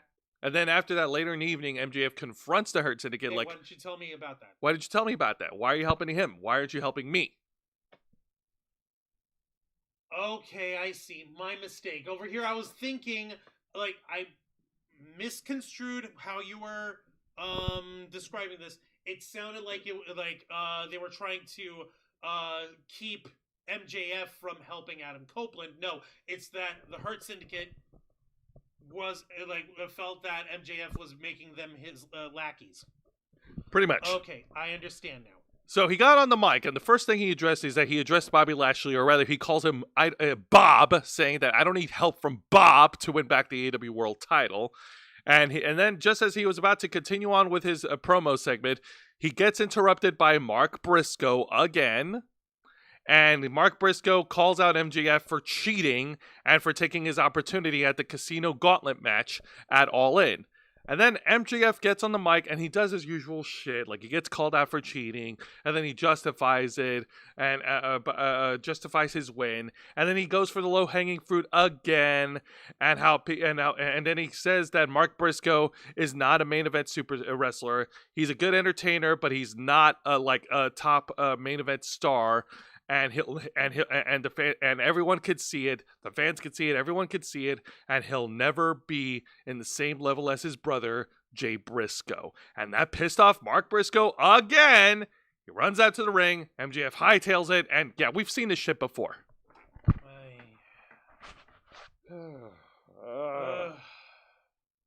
God damn it. Let me take a look over here. Yeah, so that's why. Yeah, you're right there, Mr. Quick. And yes, Mr. Geek Me Out. Tomorrow is MetroCon. We're gonna be there Saturday, Saturday, pretty much all day. So, we hope to see you there. Let's see. Yay! And Vicente Guerrero was saying, so devastating to have young MJF not get held down by a faction of guys in their 50s. Yes, Hurt Business guys are over, but still old for wrestling standards. You're not wrong. Every one of the guys in the Hurt Syndicate are closer to their 50s than they are to their 30s. And at the same time, the way that they just dumped him felt a little more rushed than we were expecting. Yeah, he was only in defection for a month and a half? Yeah, for real. Damn, that didn't take long. Well, I guess they burnt that goodwill. Oh, boy. All right, what else happened on this? And then this segment actually leads into the main event match, which we're going to talk about right now. Okay. And at this main event match, honestly, it went a little longer than I was expecting, to be honest. It's a one-on-one contest where Mark Briscoe takes on Claudio Castagnoli of the Death Riders. It's just a random match, isn't it? There's nothing to it. All right, let me explain. No. To Mark Briscoe's credit, he did his best to keep the match alive. The match was good. These guys are excellent professionals in the ring. Claudio, of course, uses his power and technique to keep the man from Delaware down. But the former Ring of Honor World Champion would not stay down. As we get back from commercial break, okay, so he won't be at Metro, but he'll be at Tampa Bay Comic-Con. Which is next week. Jesus, man! It is next week. John, dang it! What the fuck? These cons. I know, man. We can't go to each and every one of them. That's ludicrous. Yeah, we're broke.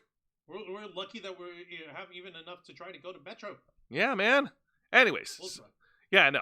So Claudio Castagnoli keeps Mark Briscoe grounded. Mark Briscoe was able to fire back, and he gets a series of strikes, a series of chops, a little bit of his own kung fu, as they point out on commentary. And then Mark Briscoe at one point launches himself outside of the ring, does a suicide senton, knocking out Claudio Castagnoli. The fans are loving it. The fans are going crazy for Mark Briscoe, so that's cool. Mark Briscoe then channels his inner Mick Foley. And he was tiptoeing on the security barricade and jumps and hits an elbow drop to the floor, hitting Claudio. Rolls him back into the ring, tries to go for the froggy bow, but Claudio was able to kick out after 2. And yeah. And then after some more back and forth action, Claudio Castagnoli looked like he had this match won, but then Mark Briscoe rolled up Claudio to pin and win. Your winner, Mark Briscoe. By roll-up. By roll-up? By roll-up. By fruit roll-up. Well, not so fruity. But then after the match, the rest of the Death Riders came down and started wailing on Mark Briscoe. John Moxley got on the mic and saying like, oh, just because Hangman Adam Page has the championship, that doesn't make him a champion. You don't have a title just because you have the belts. That's literally why. Yeah, and then this whole thing brings out Hangman Adam Page, who stares right into Moxley's eyes, and Hangman said this. I'm trying to remember word for word. He said like when Moxley said that Hangman Adam Page didn't want a Texas Death Match, he was lying. But when Moxley said that Hangman Adam Page doesn't have like, I think it was like doesn't have what it takes to like be defending world champion, Moxley's telling the truth. And that is why next week on AEW Dynamite, Hangman Adam Page is challenging John Moxley round 2 for the AEW World Championship. However, there is one catch. Everyone, and I mean everyone, but the referee is barred from ringside. So no interference for the Death Riders in any way, shape, or form. That's right. So we're getting Moxley and Page 2 next week on Dynamite for the AEW World title. Fuck. All right. Well, if they can do it without being fucking, if they can do it without it looking like ass, then sure. If they can have this match without it being nothing but a slogfest with lazy booking and sloppy blood and guts shit, then yeah, fine, I can deal with that. Yeah, I mean, I could deal with it too. Like, this is this is surprisingly one of that you have fun time at Tampa Bay Comic Con, Mr. Geek Me Out. Indeed. Yeah, grunting, yelling on the mic. So he is so new and innovative for him. Thank you for that. And how many Comic Cons happen a year? A lot. A lot. Especially during the summer. Summer is convention season. This week right now is San Diego Comic Con, and of course MetroCon here in Tampa, Florida. So there's plenty of conventions and celebrations of nerddom and geekdom the world over, especially here in the States, because we love to extol the virtues of nerdhood all over the joint. Of course. All over your faces. All over the faces. Yes, you're not allowed to get a wet wipe afterwards. Just walk out with that. Just walk out with the walk of shame, just all over. Let it dry off. Okay, quit washing my face. Wax. Splooge! Anyways, so now let's go ahead and shift gears. Before we talk about this week's edition of TNA Impact, let's talk about the main event of their annual pay-per-view event of TNA Slammiversary, which happened over in if I'm not mistaken, over in Long Island, New York. All right, and if I'm not mistaken, we had ourselves a heck of a three-way bout, a heck of a triple threat match to determine the TNA World Championship at Slammiversary. I love my candy. Yeah, that's just melatonin. You don't have to try to hide it. It's candy. It's melatonin. Anyways. So yeah, the main event is a triple threat match for the TNA World title as the defending champion Trick Williams defends the championship against the Boricua badass Mike Santana and the prestigious one Joe Hendry. And look at this little tales of the tape here. They went out of their way to post the stats of each guy. All right, so yeah, let's see here. 6'4", 6'1", 6'2". 240 pounds is Trick Williams, 230 with Santana, and 252 pounds of pure motivation for Joe Hendry. First TNA one-time TNA World Champion, first active TNA wrestler to compete at WrestleMania. Let's see here. Reigning TNA World Champion, two-time NXT Champion, and for Mike Santana, four-time TNA World Tag Team Champion, only 3 pinfall losses one-on-one in 16 months in TNA and NXT. Okay, that's not bad. That's a good record over here. Yeah. Well, this is fun. All right, so tell us, how All did right. this match go? So first of all, I want to give a little funny shout out to Trick Williams, who came dressed up as like Booker T gear, like when he was in TNA. He had the red robe and all that shit. Oh my god, the Booker glazing is hard here. Fuck. I am not kidding. I get it. Booker T chose you because he thinks you remind him of him. Because he thinks that he was as good as you. Booker T was good. You're great. You're both excellent wrestlers. Booker T just has a little more experience under his belt on that stuff. Trick Williams is just getting his role started over here. So we don't know how much what other ways is the trajectory of Trick Williams' career will go. He could be peaking right here, right now, for all we know. But seriously, fuckingly, the Booker T shit.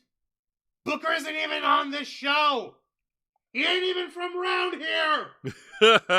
Booker T, you're an excellent wrestler. So these three guys start squaring off. Each one of them gets a turn and laying in their hits.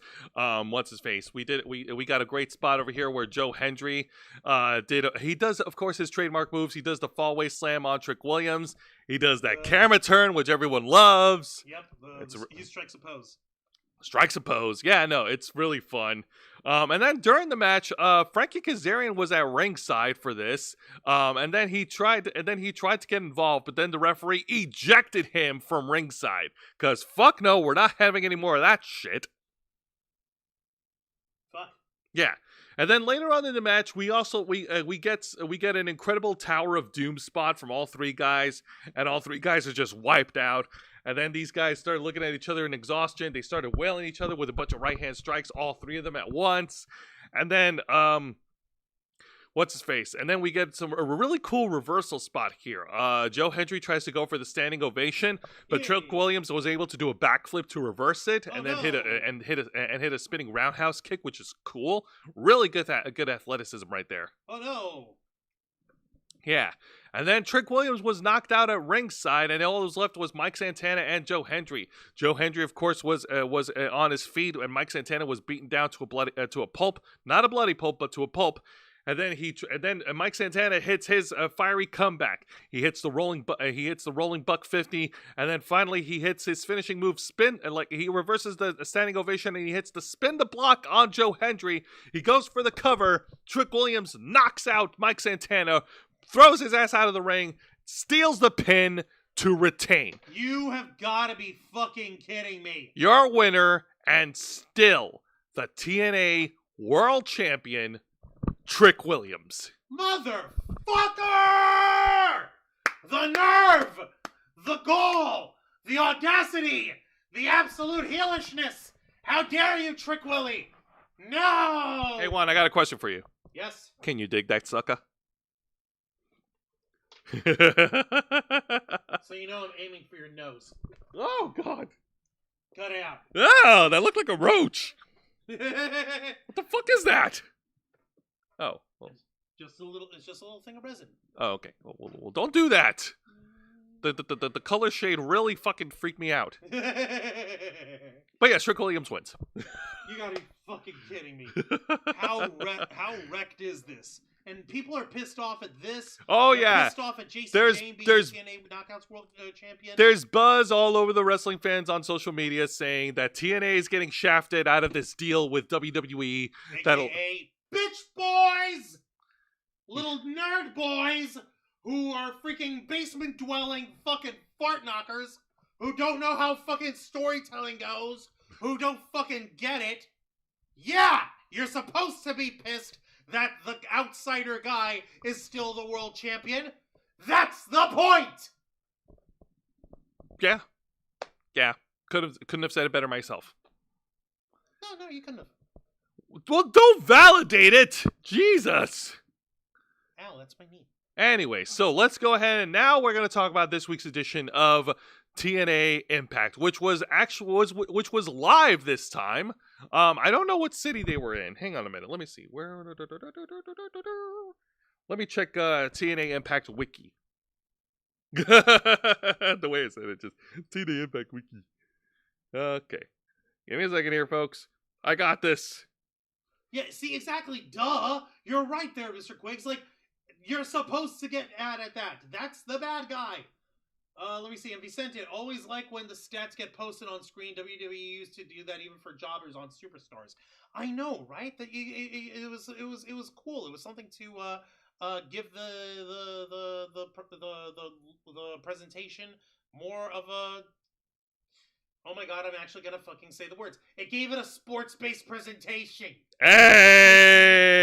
Me. There we go. They were live over in Kingston, Rhode Island. No They one? were live from Rhode Island. They were live from Rhode Island. Ha, not Quahog, you idiot. Alright, so the first match was... Actually, wait, no, you got it mixed up. I got it mixed up. This is how you sent this stuff to me. Well, I know, but No, yeah, there we go. No, follow all the way up. All the way up. All the way there. There. Okay, so... I sent it to you in order. That was the correct order. No, you sent it to me backwards over here and downloaded in that order. All right, my bad. So, we open things up with, of course, the Director of Authority, Santino Marella. He goes off to address the crowd. He hypes up the fans that we got a fun show tonight. And he hypes up that he will be challenging Ethan Page for the NXT North American Championship next Tuesday. And it's going to be fun. But then, he was interrupted by the former TNA Knockouts World Champion, Masha Slamovich. Okay, that's a cool setup for her shirt. Yes, it is. Masha Slamovich was not happy about losing the championship to JC Jane at Slammiversary. She is invoking her rematch clause. She made a claim saying that she literally carried the Knockouts division on her back, and she worked her ass off, and she deserves another opportunity. Santino Marella, of course, made it official. On next week's edition of Impact, JC Jane versus Masha Slamovich round 2 for the Knockouts World title. Electric Boogaloo. Hells yeah. And this time we get to see it. Yay. Yay! Yay. But we don't stop right there because I can't believe I'm saying this, but this faction has now turned babyface instead of heel. We get an in-ring segment by the System. They're good guys now. What? When did this fucking happen? Was this while we were on tech break? Yes, I believe so. Wait, what? I was kidding.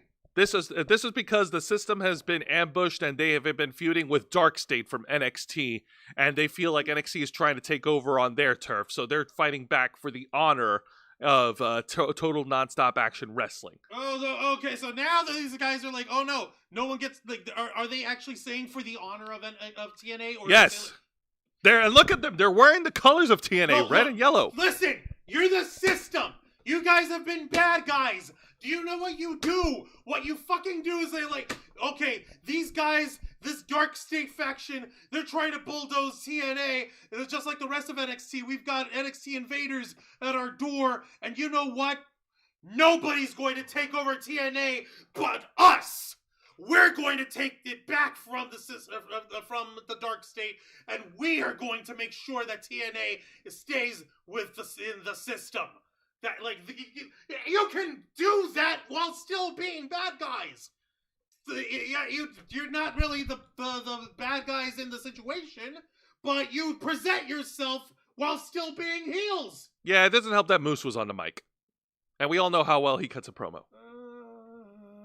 Speaking of cutting a promo, Moose turns his attention to Trick Williams, the TNA World Champion, and he actually called him out, and he wants a shot at the world title against Trick Williams. And this brought out, of course, the champ himself. More people coming out all in the middle of the beginning of the show. This is ridiculous. Trick Williams, of course, is flanked by his fellow Redcoats from TNA, AJ Francis and Casey Navarro.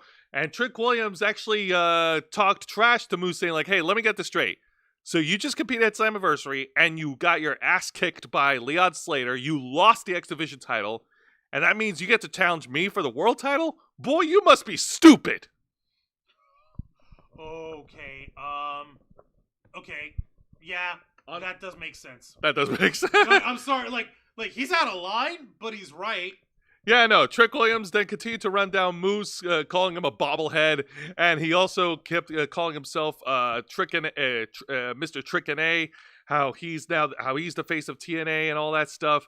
Moose tries to invite Trick Williams down to the ring to face off, but then they were interrupted by another group. Oh my god, you're kidding me. by the Order 4. What the hell? Mustafa Ali and his cronies?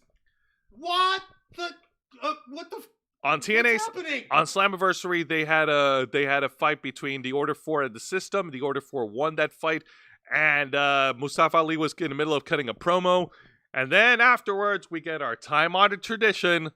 Juan, we get a Pier 6 brawl. Yay! Pier 6 brawl! Pier 6 brawl!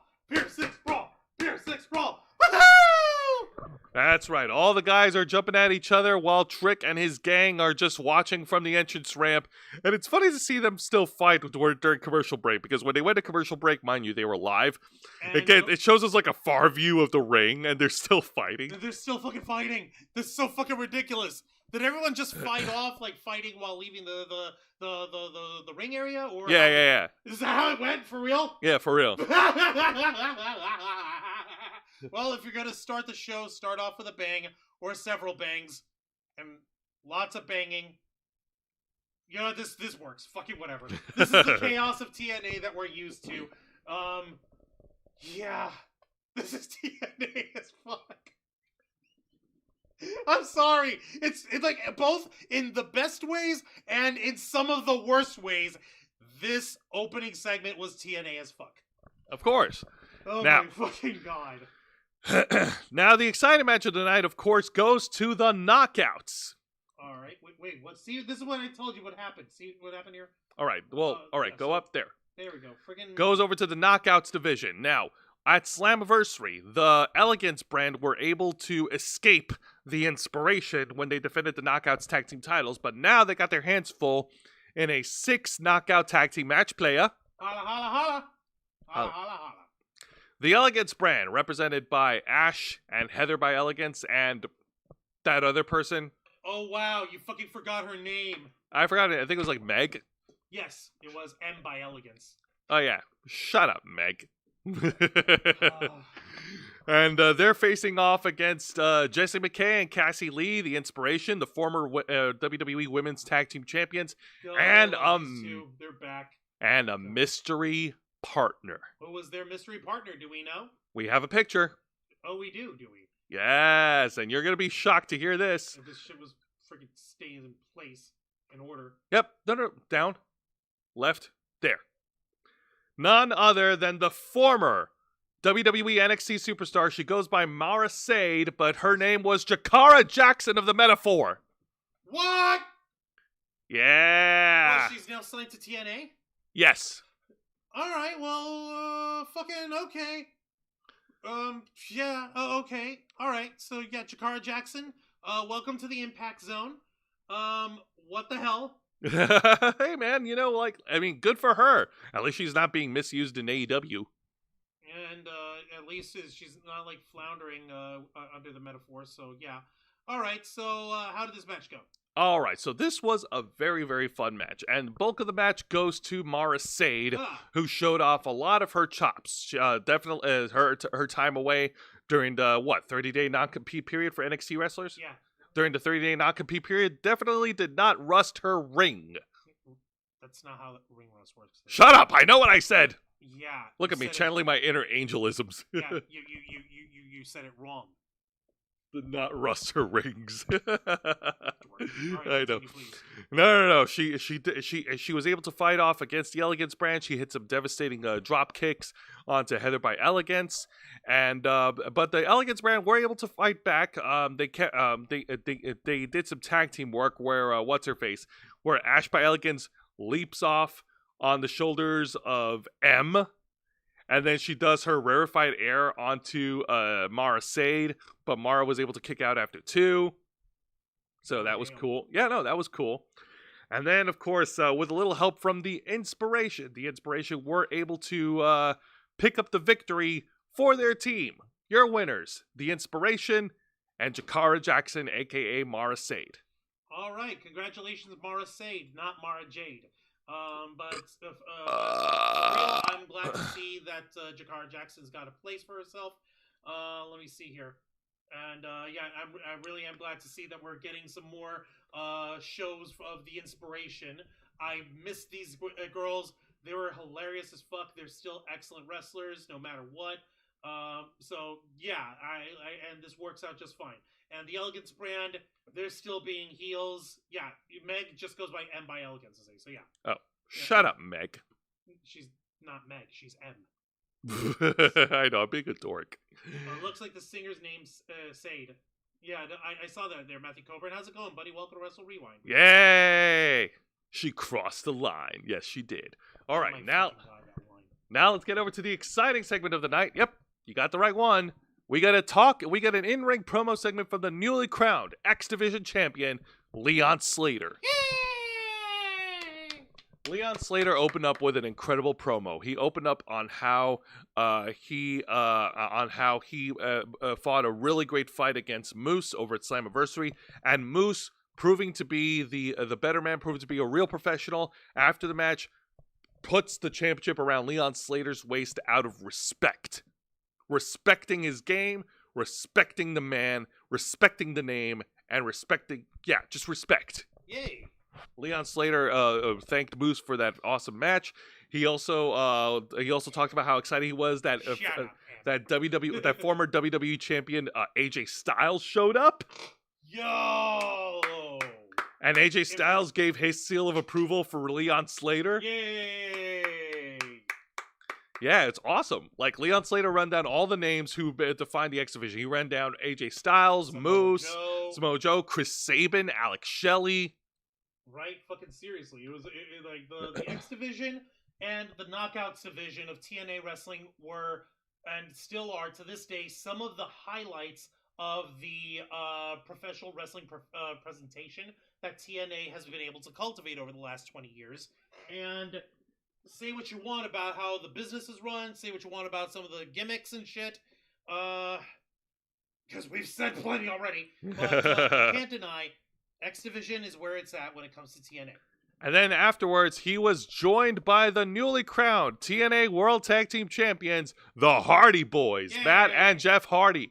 They recently Jeff is just trying to remember where he's at, though. Matt's just happy to be there. The Hardy Boys recently recaptured their tag belts from I believe it was from not the Nemeths, but it was from it was the Nemeths. Oh, it was the Nemeths. Oh, never mind. They recaptured it from the Nemeths, and they were celebrating along with Leon Slater. They were also giving their thanks and congratulations to Leon Slater, how he deserved it. And then they were joined by the TNA International Champion, former Marine Steve Maclin. Steve Maclin's also a former X Division champion, isn't he? No, he's not. He was never an X Division champ? No. Not once? Nope. Really? He was a former TNA World Champion, but not an X Division champion. But he never touched X Division champ? Really? But that wasn't why he came down to the ring. He came down to the ring and he said that this is what TNA champions look like. And then he issued a stern warning against anyone outside of TNA who would dare to invade their company, NXT. Oh, see, we're doing this properly here, guys. You're doing it correctly. This is the champions of TNA standing their ground and defending the honor of TNA properly. The system ain't supposed to be a part of that! Yeah, Steve Maclin closed off his promo saying that TNA is his company, it's his brand, it's his family, and if you come after his family, get ready for war. Ooh, very nice, very nice. Yay! Hey, good guys saying good guy things. This is nice. This is a good thing. Yes, it is. I like this. More of this, please. All right. At least that shit makes sense. The system trying to be the good guys about it doesn't make sense. These guys, because they're already baby faces, that makes sense. The fact that they're also champions just puts an extra accent to it. It puts a little extra seasoning on that shit, which is fine. The system ain't got no strap. The system ain't got no gold. The system ain't got no good guys. The system ain't got no bitches. The system ain't got no fans. The system ain't got no merch revenue. What the fuck is the system up in this shit for? Would you say that the system is broken? Kinda, yeah. A little bit. All right. Now let's get to the match of the night. And I should be excited by this, but for some reason, I wasn't. Because this was a no disqualification match All weapons legal. Anything goes. No disqualifications. No countouts. Lazy booking. As as Jake something goes 1-on-1 against Tennessee's own Mance Warner, accompanied by Steph DeLander. And this is exactly what it was. It was a fight. There was no wrestling. There was no technique. It was just straight up fighting. They started brawling immediately before the bell rang. And Mance Warner started bringing out the chairs to wear down Jake something. They brought out chairs. They started brawling at ringside. They brought out garbage cans. Let me take a look at the chat for just a second over here. Yeah, Macklin was a tag team champion. You're right about that, Mr. Quick. AJ Styles is X Division. He always was. TNA Knockouts and X Division mates. Yeah, that's what I said. Let's see. Here we go. NXT Invasion, but better. Yeah. See. Let's see. Vicente, not X Division champion, but Steve Macklin is a champ just for marrying Deonna Purrazzo. Ho ho! I mean, facts. Yeah, facts. Let's see. Mike pounding excitement says Matthew Coburn. That wasn't really me pounding the mic. That was me smacking the armrest while I was running down the system. Ain't got no shit. Wancho, you know that we don't have the means right now to replace furniture. I'm fully aware, and I'm not gonna care. Okay. Let's see. KC has Black Air Force energy. Casey Navarro. Casey Navarro. Oh, okay. Blah, blah, blah. Gotcha. TNA's on Tubi. Is it? I guess we'll have to take a look sometime. But Macklin was a former NXT guy. WWE NXT guy. Macklin is greater than Gunner. He's crazy and meathead, etc. Nice. Mr. Great. Okay, yeah. That's freaking crazy. All right, so getting back to the match. So, Match? Don't you mean this slop fest of sloppy fightings? Yeah, well, there was some power moves in this match. Jake something was able to hoist up Mance Warner and delivered a devastating power bomb, but Mance Warner was kicked out after 2. And then the fight spilled over at ringside again, where Jake something was slamming Mance Warner around, and then he pulls out a black bag and he throws down thumbtacks onto the floor. And then he grabs Mance Warner and he does a back suplex, and both men hit the fucking thumbtacks. Fucking seriously? Yep, they can't just help themselves. And Jake something was shaking because a lot of the thumbtacks went into his arm. Ow. Yeah, ow. And then they eventually went back into the ring, and Jake something was able to hit his finisher to pick up the win. Your winner, Jake something. For a no disqualification match, this match was shorter than I was expecting. I thought it was going to go longer, but no. I think we should just be thankful that it ended as quick as it did. Yeah, I know. Also, I'm really not a fan of Mance Warner. I'm sorry, but there's nothing about him that what is it about this crazy dude that I'm supposed to get? Okay, so he doesn't stick out. No, he doesn't. We got a lot of crazy dudes. We got Sami Callihan. What's so different about you? Oh, you got a girlfriend? Okay. You got Steph DeLander over here, right? Big fucking whoop. So did PC3 and Matt Cardona. Yeah. So PC3's got PC1, PCO. He's got fucking. Why'd I say PC3? Because I was thinking of EC3. No fucking no PCO. He's got he's got a storied career and he's well respected. And Matt Cardona is always ready. So what the fuck? Yeah. Special son. I wonder what EC3 is doing these days. Oh well. Yeah, that's true. All right, now let's get to the annoying segment of the night.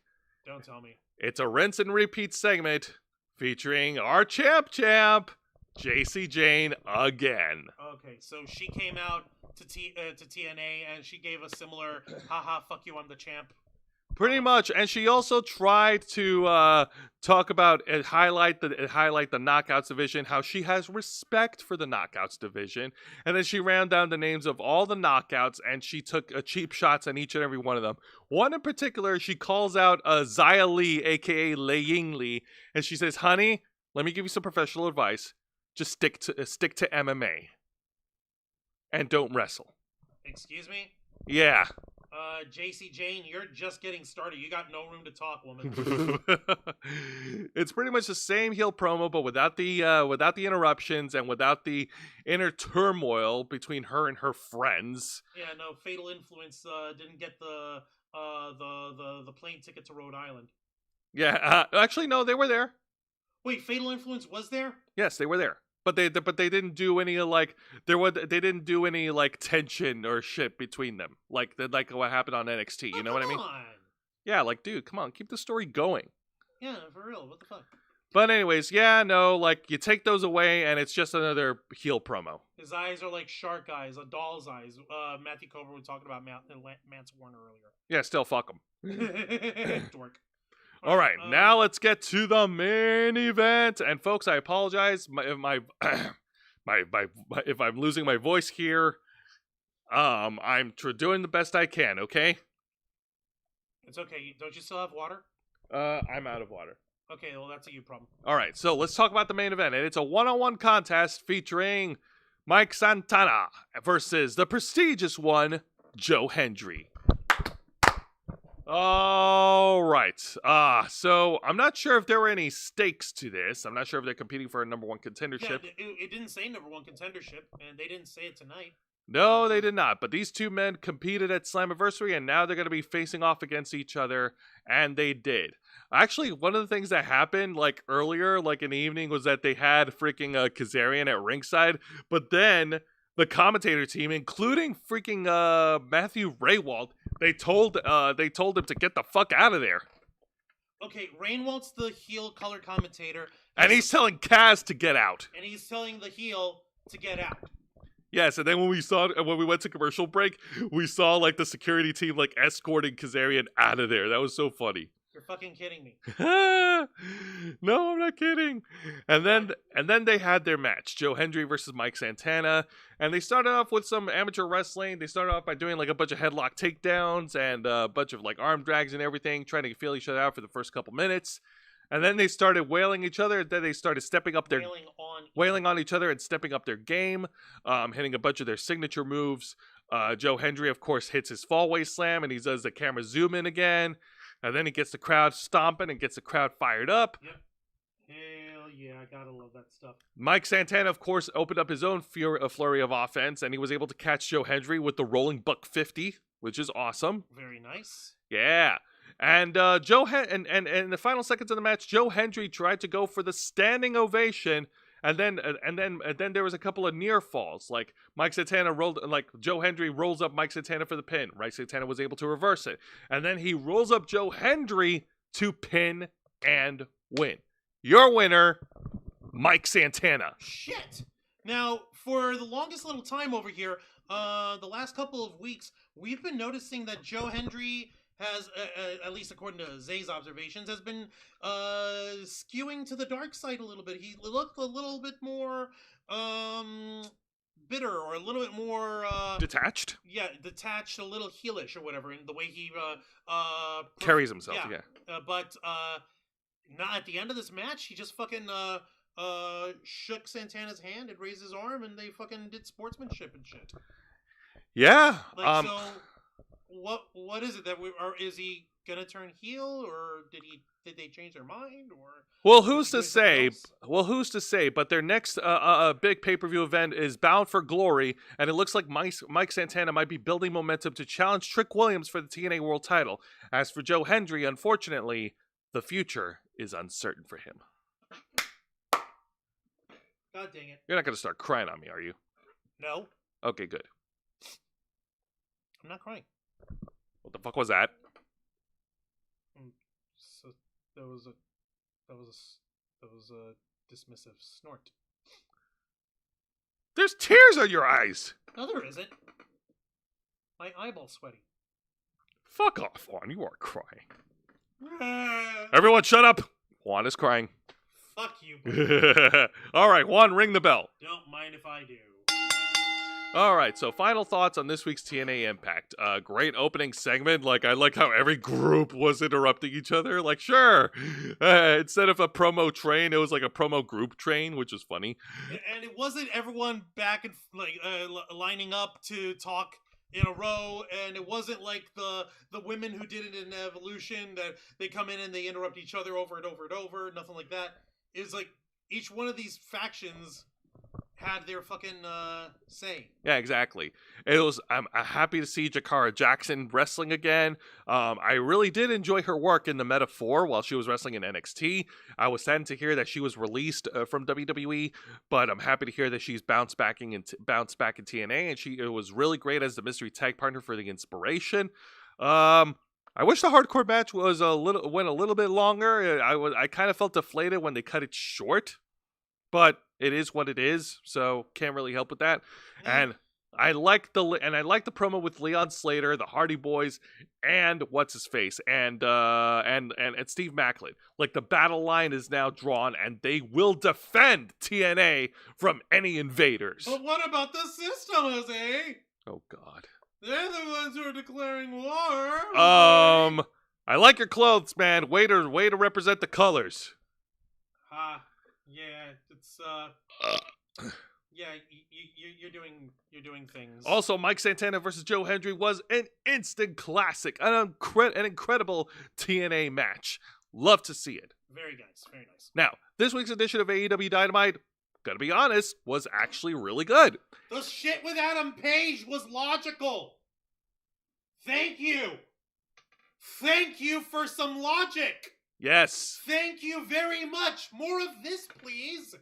More of this, please. That being said, I'm really growing I'm losing my patience with the Don Callis family because, as far as we know, they're just getting more members, and that's it.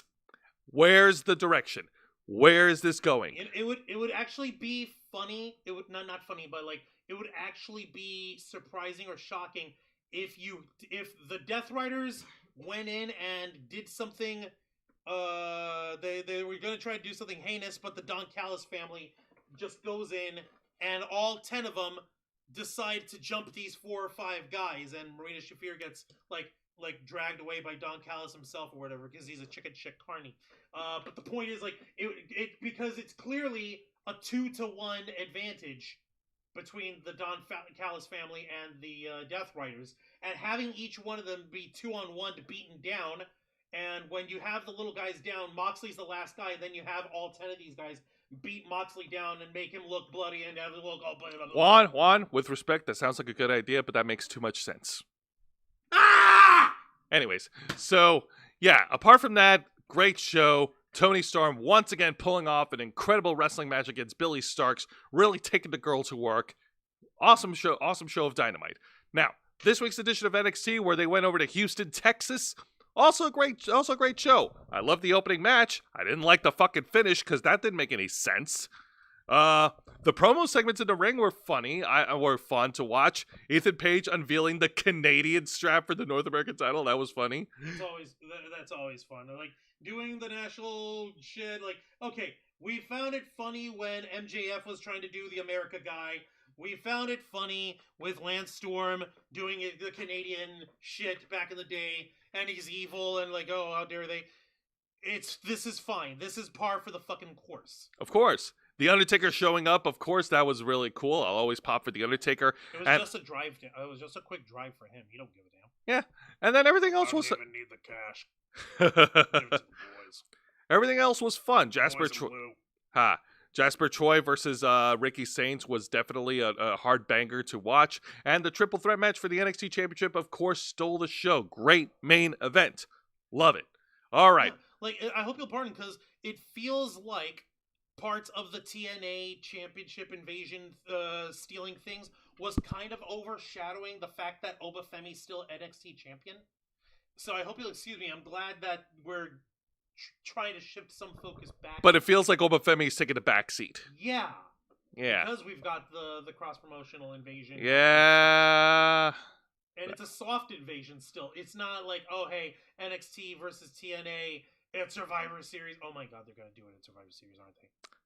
Time will tell. Oh, maybe. I don't fucking know. Anyway, so folks, just want to remind you that this Saturday we're not going to be doing an episode of Los Amigos Play, but we are going to be live streaming of On the Ravens Flock from MetroCon 2025 over in downtown Tampa Convention Center in Tampa, Florida. It's going to be great. It'll be me with Angel Mendez and Juan Arouse. We'll be there at the convention. We're going to have tons of fun. We're happy to go there every year. We're going to be around live streaming and taking a look at all the great cosplays, all the artists, all the vendors. and all the guests. And we're going to have a wonderful time. If you want more information on MetroCon, the link is posted on the live chat, metroconventions.com. You can go over there to check out the schedule, check out the guests that are coming this year, if you are attending, whether you're local or whether you're attending from outside of Florida. And just know, we're not being paid or compensated to promote MetroCon. We just do this shit because we enjoy it. Exactly. Although a press pass would be nice next year, but that's just me losing my mind and trying to not feel invalidated and stuff. Okay, I'm over it. It's okay. Don't touch me! Mr. Wanderhouse. That's for touching me! Fine, plug us away. Don't mind if I do. Ladies and gentlemen, boys and girls, and everybody between, thank you very much for watching this week's live stream edition of Wrestle Rewind, hosted by Jose Casabona!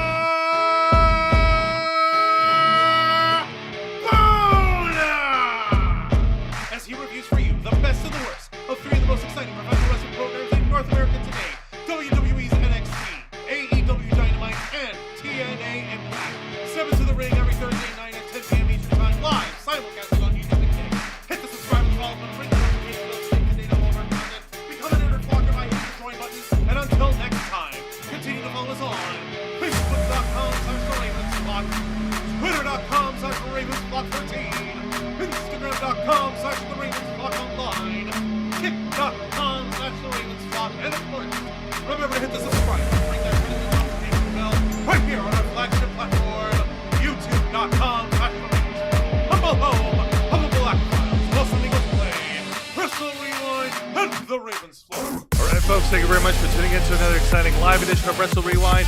We're Mr. Wanderhouse. I'm Jose Casabona, and what you gonna do, brother, when all 10 of the Don Callis family members bore the hell out of you? Yappa pie! Fuck!